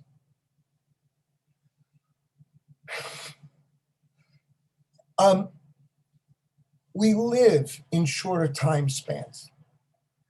We're impacted by history. I accept that geography has these very long impacts, but they don't explain World War I, World War II. They are they are explaining climate change. But again, I argue that climate change is because of the impact of capitalism on geography. Mr. Grau. Yeah, I guess wanted to get your opinion on something along those lines. Because I was reading the Linden book, and I think it was in chapter 14, 15. He makes the argument that climate kind of sets the stage. It's the actor behind the scenes of everything that has to do with the modern world. So he's saying like, I think he used the example of India with China and how the free market structure in China, sorry, not China, Britain and India, and how the free market structure of Britain really exacerbated more ecological factors in India, like famine and drought, that gave rise to why India is considered a third world country, or was at the time of the writing. So I guess you're saying how in the case of Africa, it's not really a geography question or environment question, climate question, it's more about capitalism. Would you say that it's climate that kind of set the stage, and then it's capitalist structures that have exacerbated the problem? As to, I mean, what is your opinion on that? Okay, we'll talk about it tomorrow. But basically, it's Marvin Harris's argument that societies must remain in balance with their environments. And my position is that because of capitalism has always expanded markets, expanded technology, but it has used the environment as a dumping ground.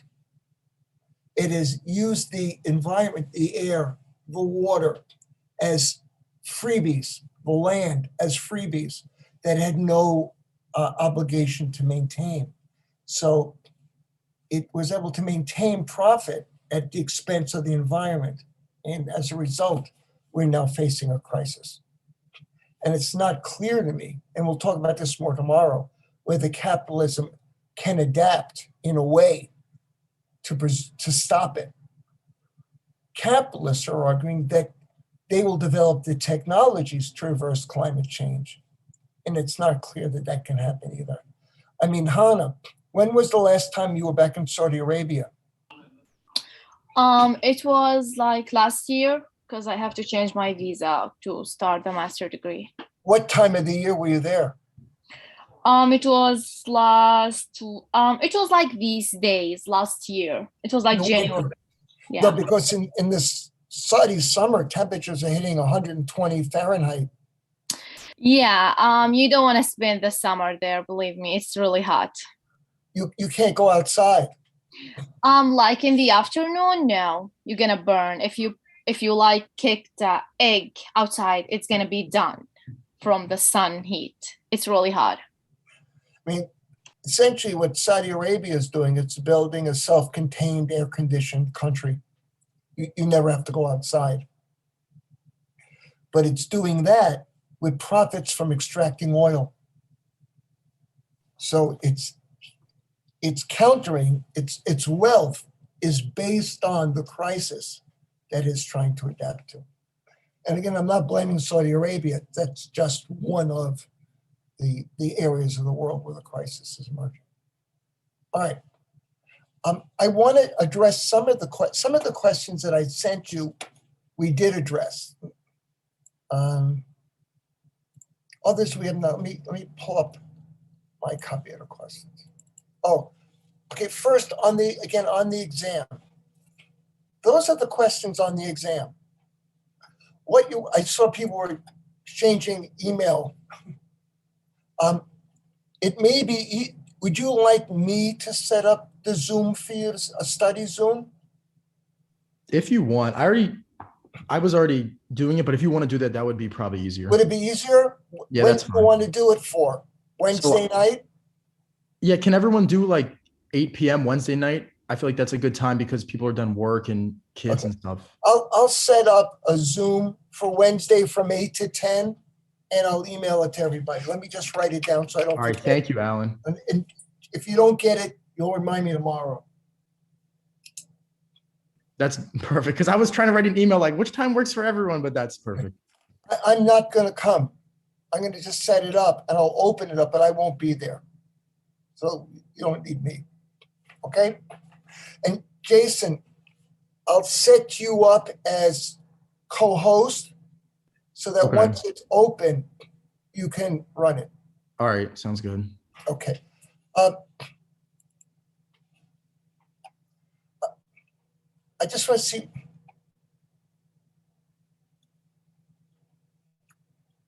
I'm going to start at the end.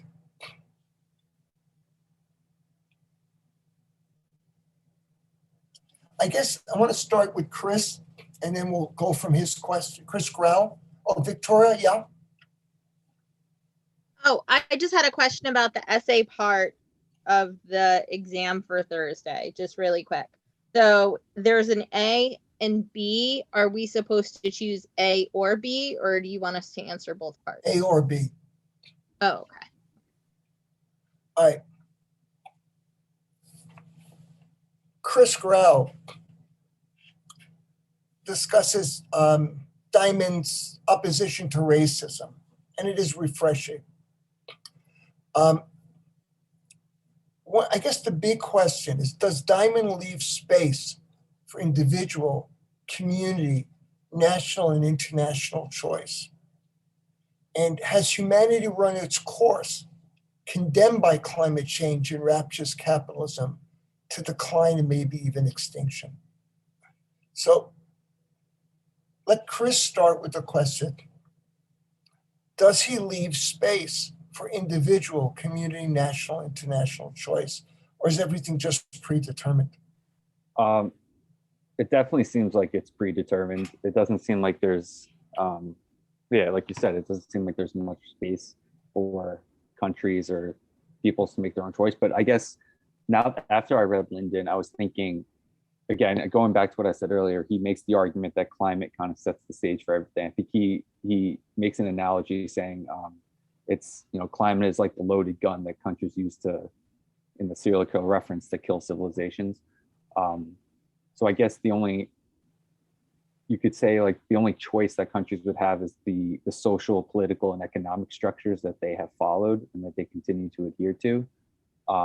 I guess I could only see that as the only argument against this environmental and geographic determinism. But yeah, to answer your question, I wouldn't, if I had to write an essay on it, I wouldn't think that he leaves much room for those choices. Yeah, for sure. Well, I guess the other question, are we trapped? Are we trapped by geography? Are we trapped by capitalism? Are we trapped by climate change? Because if he doesn't believe there's much room for choice, it really seems like we're trapped. I mean, how old are you, Chris? 24. So you expect to have like another 75 years with children and grandchildren. Are we trapped? I think you could look at, you know, depending on your point of view, humans have an effect on climate. To some degree, we're changing climate. So to the extent that we're totally at the whims of climate and our civilization one day might fall because of climate, I don't know if I fully believe that, because it's evident that humans are capable of changing it. That would be my argument, at least my surface level argument. In terms of the economic structure side of it, no, I think in the long run, societies either, again, they adapt or die. Whether capitalism's run its course, maybe.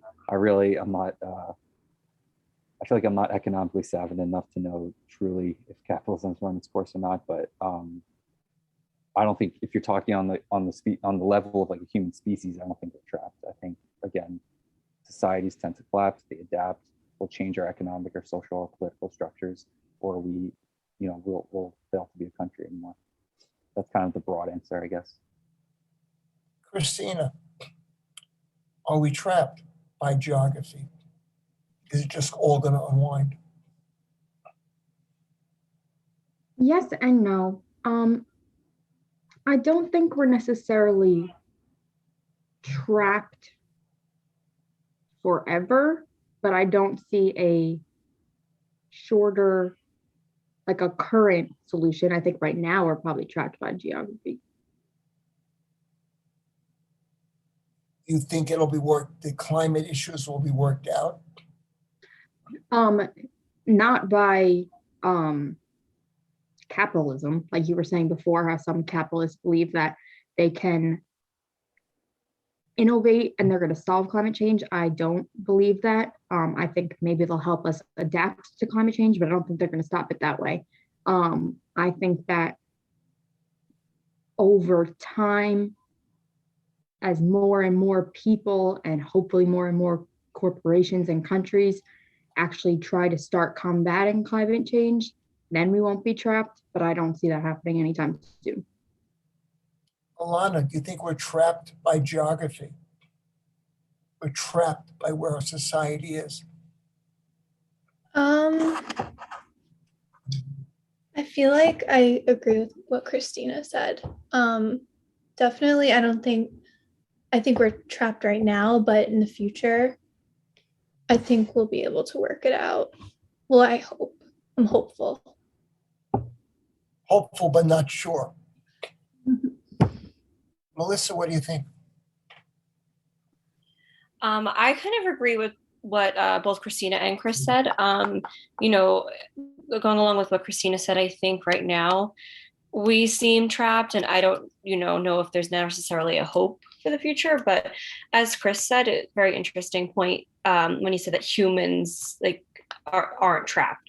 I think we have the ability and the knowledge to make a drastic change, and even at a bigger scale. We always hear about just how capitalism is destroying the environment, but there are people and countries, doing their part in making a change and trying to combat this, global climate issue. But at the end of the day, too, it's just I think that at a bigger scale, as humans, we become so consumed by capitalism that we're in this vicious cycle.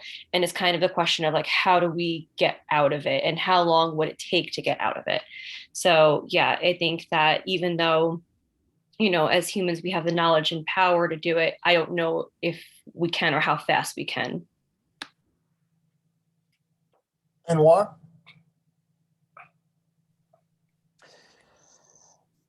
I tend to think that there are ways out, but they're not what we would typically think.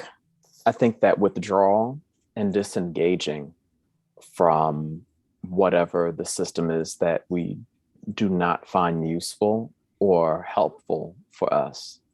For instance, the only way that the economy will become independent of capitalism, which is engendering climate destruction, is if we disengage from interacting with and being dependent on that economy. So I was just talking to someone about bartering and how, when humans are able to have autonomy over their own markets and how we engage with each other on, based on labor and goods and services, and actually on a social level too.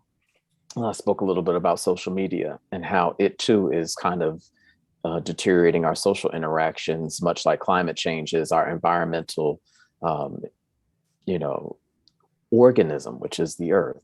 So we have to disengage and we have to become independent of it. Now, while that sounds idealistic, I think if we're already doing it on a social level through social media. So if we can kind of replicate that in an economic way, which actually is also starting to happen too, like with GoFundMe's and, eBay and, things like Craigslist, things like that. So it may be happening already, but we haven't really identified it as solutions as opposed to amenities. So those are just my thoughts. Jason? I just had a question because this conversation, hold on one second. Sorry. So a lot of my friends and I talk about this a lot because a lot of them are now graduating and getting full-time jobs. And the question that comes up that's related to this is, what is the point of saving a lot of money for retirement if we don't know how the world is going to look in 40, 50 years, especially because now with COVID, we know that, you save up all this money and you wait like, oh, I'm going to go on this trip next year. I'm going to wait to do this. And now, you couldn't study abroad in your undergrad, or you can't do what you wanted to do in your graduate degree. So I guess this is more of a question for you. Like, this is something that I talk about a lot with my friends. So I wanted to hear, like, what's the point of waiting to live if we don't know how the world's going to look? Like, for me, I'm worried when the next COVID is going to happen, because I feel like it could be inevitable at this point. The next COVID has already happened. Well, okay, you know what I mean. No, it's already happened. It just hasn't. We're not even aware of it yet. Remember, Omicron is the last letter in the Greek alphabet. There must have been over 20 COVIDs already. It's just that only 5, right? Delta 5 went global. I don't know. There's something. And why do you want to address what Jason said? I mean, we have to really be realistic. Are we in the middle of a pandemic, or are we at the very beginning of what is to be a series of pandemia, which could last for over a decade? Because when you couple the social and humanistic responsibility that we have to each other to ward off what could have been something that was one and done, and we're in a psychological state as a society where the pandemic is continuing to mutate as opposed to being abated. So I think there's some prerequisites. We have to answer some questions first before we can say, when are things going to get better? The question is, when are we going to get better? Because we as an organism, we are the problem with the organism of the planet. So we're looking at, we have to look at psychology and human psychology before we can answer some of these other questions. Victoria? I was just gonna say, like, I know for me personally, I've always been a person who loves to travel. So for those of you who I've ever really had conversations with, like, that I've been to a lot of places in the world. So for me, I know a lot of people when they're like, oh my gosh, I can't believe you did all this traveling and have gone all these places by yourself. And I'm like, well, my problem is that I decided that I'm going to stop waiting for people. If I have the money and I saved my money, like, I'm going to go have these experiences around the world, and I'm not going to wait for people to want to have those same experiences or go to those same countries, because if I did that, I wouldn't have been to half the places I've been to in my life. I get all the time, wow, I can't believe you picked up and moved to China. Like, I don't know anybody who's picked up and moved to China before. Like, that's really cool. Do you speak Mandarin? I'm like, no. I still don't. Like, my Mandarin when I lived there was really subpar, and my Mandarin being home for almost 2 years is even worse now. But like, I'm of the belief that if you continue to like have these moments where you're waiting to find people that have those common interests, you're going to lose out on so many amazing experiences. So I just stop waiting for people and I just go and do it myself. So Hannah, you wanted to speak.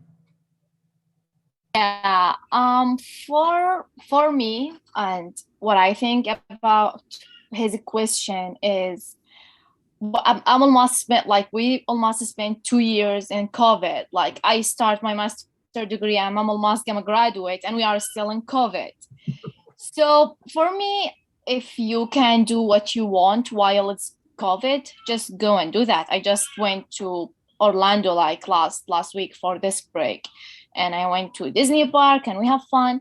I'm not gonna say that it was really fun, like there is no COVID, but in the end, I'm not gonna lose like most of my time until COVID gonna go away. I do what I have to do. I take the vaccine. My husband take the vaccine. And what else we can do? Like, we wait for almost 2 years. And actually, we don't know, as Anwar say, if we are in the beginning or we are in the middle. And if all the country doing what they have to do, like, why not? Why we cannot travel? If the airplane is working, we can do what we have to do and we can just do it. How about like if you wait until COVID like go away and you, for example, like die or be sick and you couldn't travel again, you're just gonna lose your chance. And as like my religion, I believe that one day what God wants to happen, it's gonna happen. This is from my side and from what I believe. Like how COVID comes so fast. I think maybe one day it's gonna disappear so fast, or maybe we just have to use to it. It's just gonna stay with us forever. We do what we have to do and we don't know what's gonna happen. This is from my point. Juliana? So going off what Anwar said about like being in the beginning of this, in my section of the book that we read for Diamond, he had said that like previous pandemics and epidemics and things like that like have gone on for like decades. And I mean, I don't know if this is that bad, but that just made me think about that, because I said, well, if those things took about 10 years to get back to some sort of normalcy, then it's like that could be this too. And it's just something to think about. And not that that's like to scare anyone, like worrisome, just more like the COVID and different variants could still be coming for years to come. And like, we're just going to have to adapt to it. And then I feel like, you know, with the waiting thing, like, no, if things get better, like right now, I feel like things are kind of starting to, it was getting bad, but now I feel like it's getting a little better again. Like when you can do things, you should, like, you definitely shouldn't wait. And like I said about the adapting, like that's where you're going to have to say, well, when things surge, you just take it back a little bit. When things go down, you go back out. Like you kind of have to like hop in and out kind of, and like choose when you want to do things. And I feel like that's just kind of what we're going to have to learn how to do if this does go on for such a long time. Yeah. Izzy? I just kind of feel like it is such an interesting thing to be discussing this, because we literally have no idea.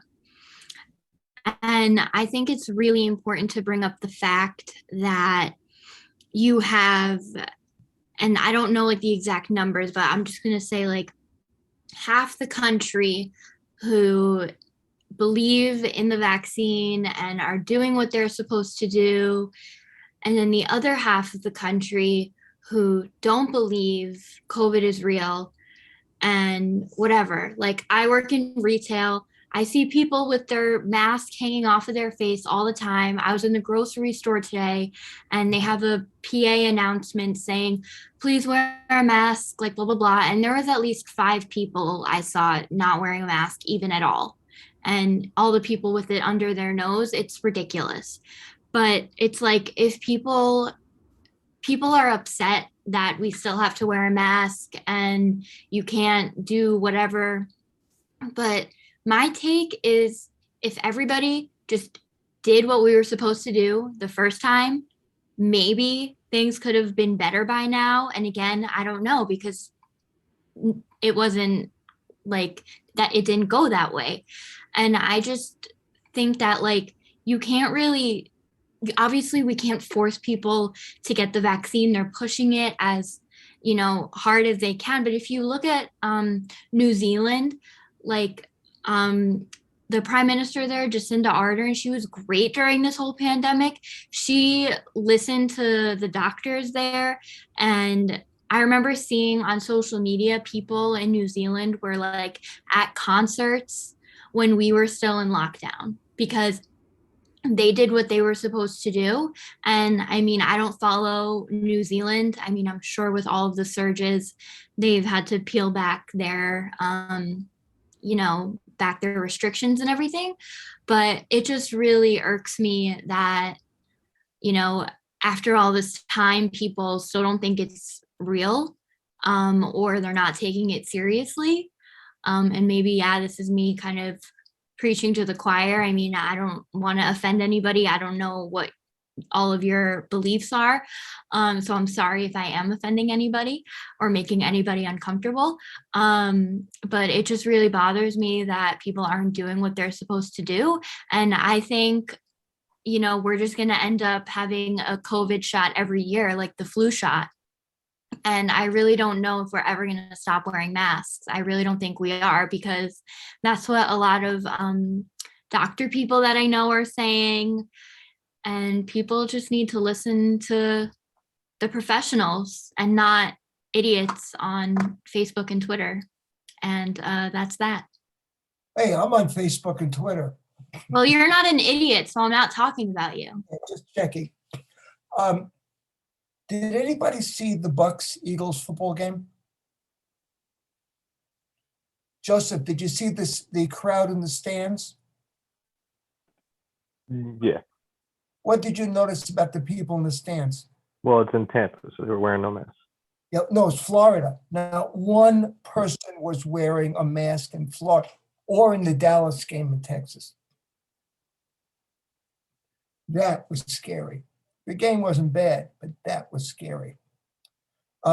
Juliana? Oh no, I was just responding to Tiffany's point in the chat. Oh, Tiffany, what was your point in the chat? Oh no, I just saw on social media in Barbados, they have you under house arrest when you're diagnosed with COVID. Like they put like an ankle monitor on you to make sure that you don't leave your home. In China, it's very similar. China puts whole cities on lockdowns for numbers around 30 positive cases. My old city in China, where I still have friends that live and work, our city of Xi'an in China, which is in north central China, for those of you who don't know, I think throughout the whole city, I think there were about 30 positive cases. And they locked down the entirety of the city just before Christmas time. And the last time I spoke to my best friend over there, he said that what was it?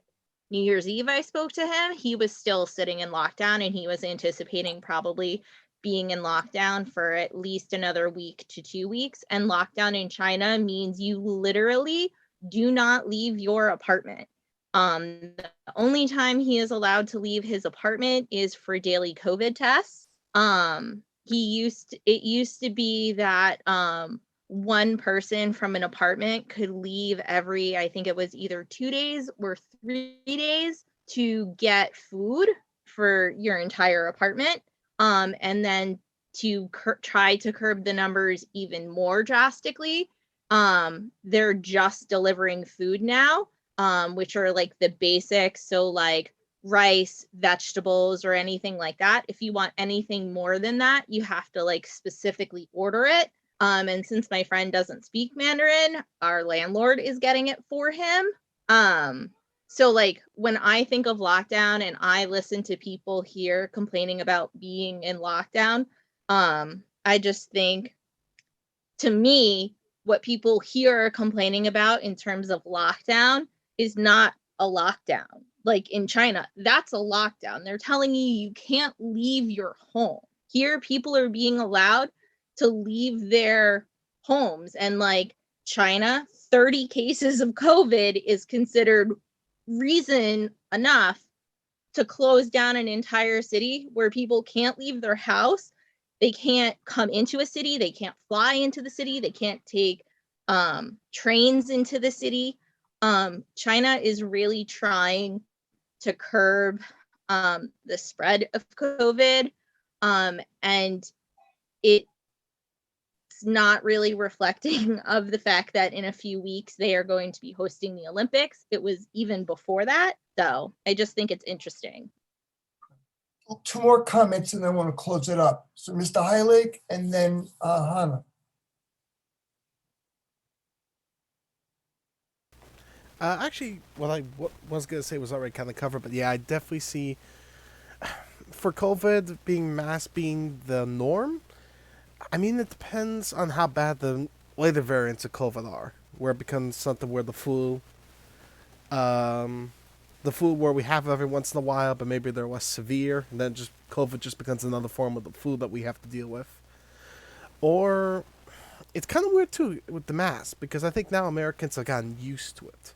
Like for example, in countries like in Japan, like specifically in Japan, the reason why there was already people wearing masks there before when they feel sick, that was actually left over from the Spanish flu of 1918, 1919, because they had to wear masks because so many people were getting infected.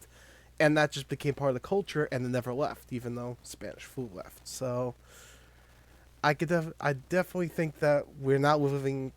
It's kind of weird now because me and I think a lot of us here have growing up in the post 9/11 world, and a lot of us don't remember anything before 9/11. And I think we're at a point now where we're now living in the post COVID-19 world, and that's, I don't know what to think about that. Like that we've lived through such a humongous event, not also in our nation's history, but now in world history, that the world's never going to be the same again. Even though we like to say we're going to get back to normal, but this is the new normal. So what are we getting back to, if we even could? Hannah? I just want to mention how they are dealing with that in my country. They make everyone to take the vaccine by their own way. Like, when you take the vaccine, you have something in your phone that you have to show it if you are going to anywhere. For example, if you are going to the supermarket, they have to check this application, which is from the government. You cannot play with it. And if it's green, that means you take the whole like vaccine and you can go in. And like here, I know like some people, like my neighbors, she's like in her 80 and she's not believing the vaccine, and she's going to the church like to pray every day, and she going like hang out everywhere, go to the supermarket, and she's not even believing the vaccine, and she say, I'm not gonna take it until they make me do it. So I tell her like, you're not scared to get sick? She say, no, I'm not scared. I'm scared from the vaccine, because she's these kind of people who believe they're gonna put something in the vaccine and they're gonna follow you and see how you are thinking and all this stuff. So when I say like here, there is like a big number of. Hannah, I have a friend who got Easy Pass for her car. Also was an old woman, and her sister said, why did you get Easy Pass? Now they know where you're driving. And she said, if they want to know when I go to the Bronx, it's okay. Yeah, I don't know how they think, but this is how they are deal with this in my country. They make everyone to take it, or you are not allowed to go anywhere, even to the supermarket, even to the pharmacy. Like, you have to take the vaccine. This is how they are dealing with that there. When we were discussing Marvin Harris, we introduced the concept of the relationship between base and superstructure. The base being the way societies produce the goods and services that people need to survive, and the superstructure meaning the institutions that organize how things are produced and distributed, organize how we live together. See, I don't think the problem is COVID. I think the problem is the crisis of relationship between the base and the superstructure. And COVID is only a reflection of that. So this is what I mean. The economy today, the capitalist economy, is global. You have the integration of resources and networks and materials and production all over the world. Companies are not loyal to nations. Companies are global. The International Bank, the International Monetary System, these are all global institutions. Bitcoin and the internet and all the internet companies are global institutions. So while the economic base is global, we live in nation states. Nation states that govern our lives essentially are local. So here we have a problem, a global economy that is being serviced by competing nation states that are remnants of an earlier economic system, a nation state-based economic system. Well, because the nation states are organized on a local level and are not cooperative or actually competitive. There's no coordination for how to address and manage the global economy. There's no coordination to how to address and manage global problems like COVID, like climate change. So the problem we're having is that the institutions, the superstructure, are not designed to address global concerns. So one country could have this rule on COVID, another country could have this rule on COVID, and another country can have no rules on COVID. So what Harris would argue is that the institutions of the nation state cannot address global capitalism and the crises that have emerged, principally climate change and pandemics. And that's where we're going to pick up tomorrow as we start looking at environments. Okay, so I'll set up that Zoom with Jason. Have a nice evening, everybody, and enjoy your supper. Yes, all right. I'll hang for a few minutes if anybody needs me. Otherwise, I'll see you tomorrow. Sorry, Alan, Great, quick thanks, question. Alan. Yes. I know for assignment Wait. 3, Who's asking me the question? Chris Graw. Okay, Chris. I know it's only 1,000-word paper, but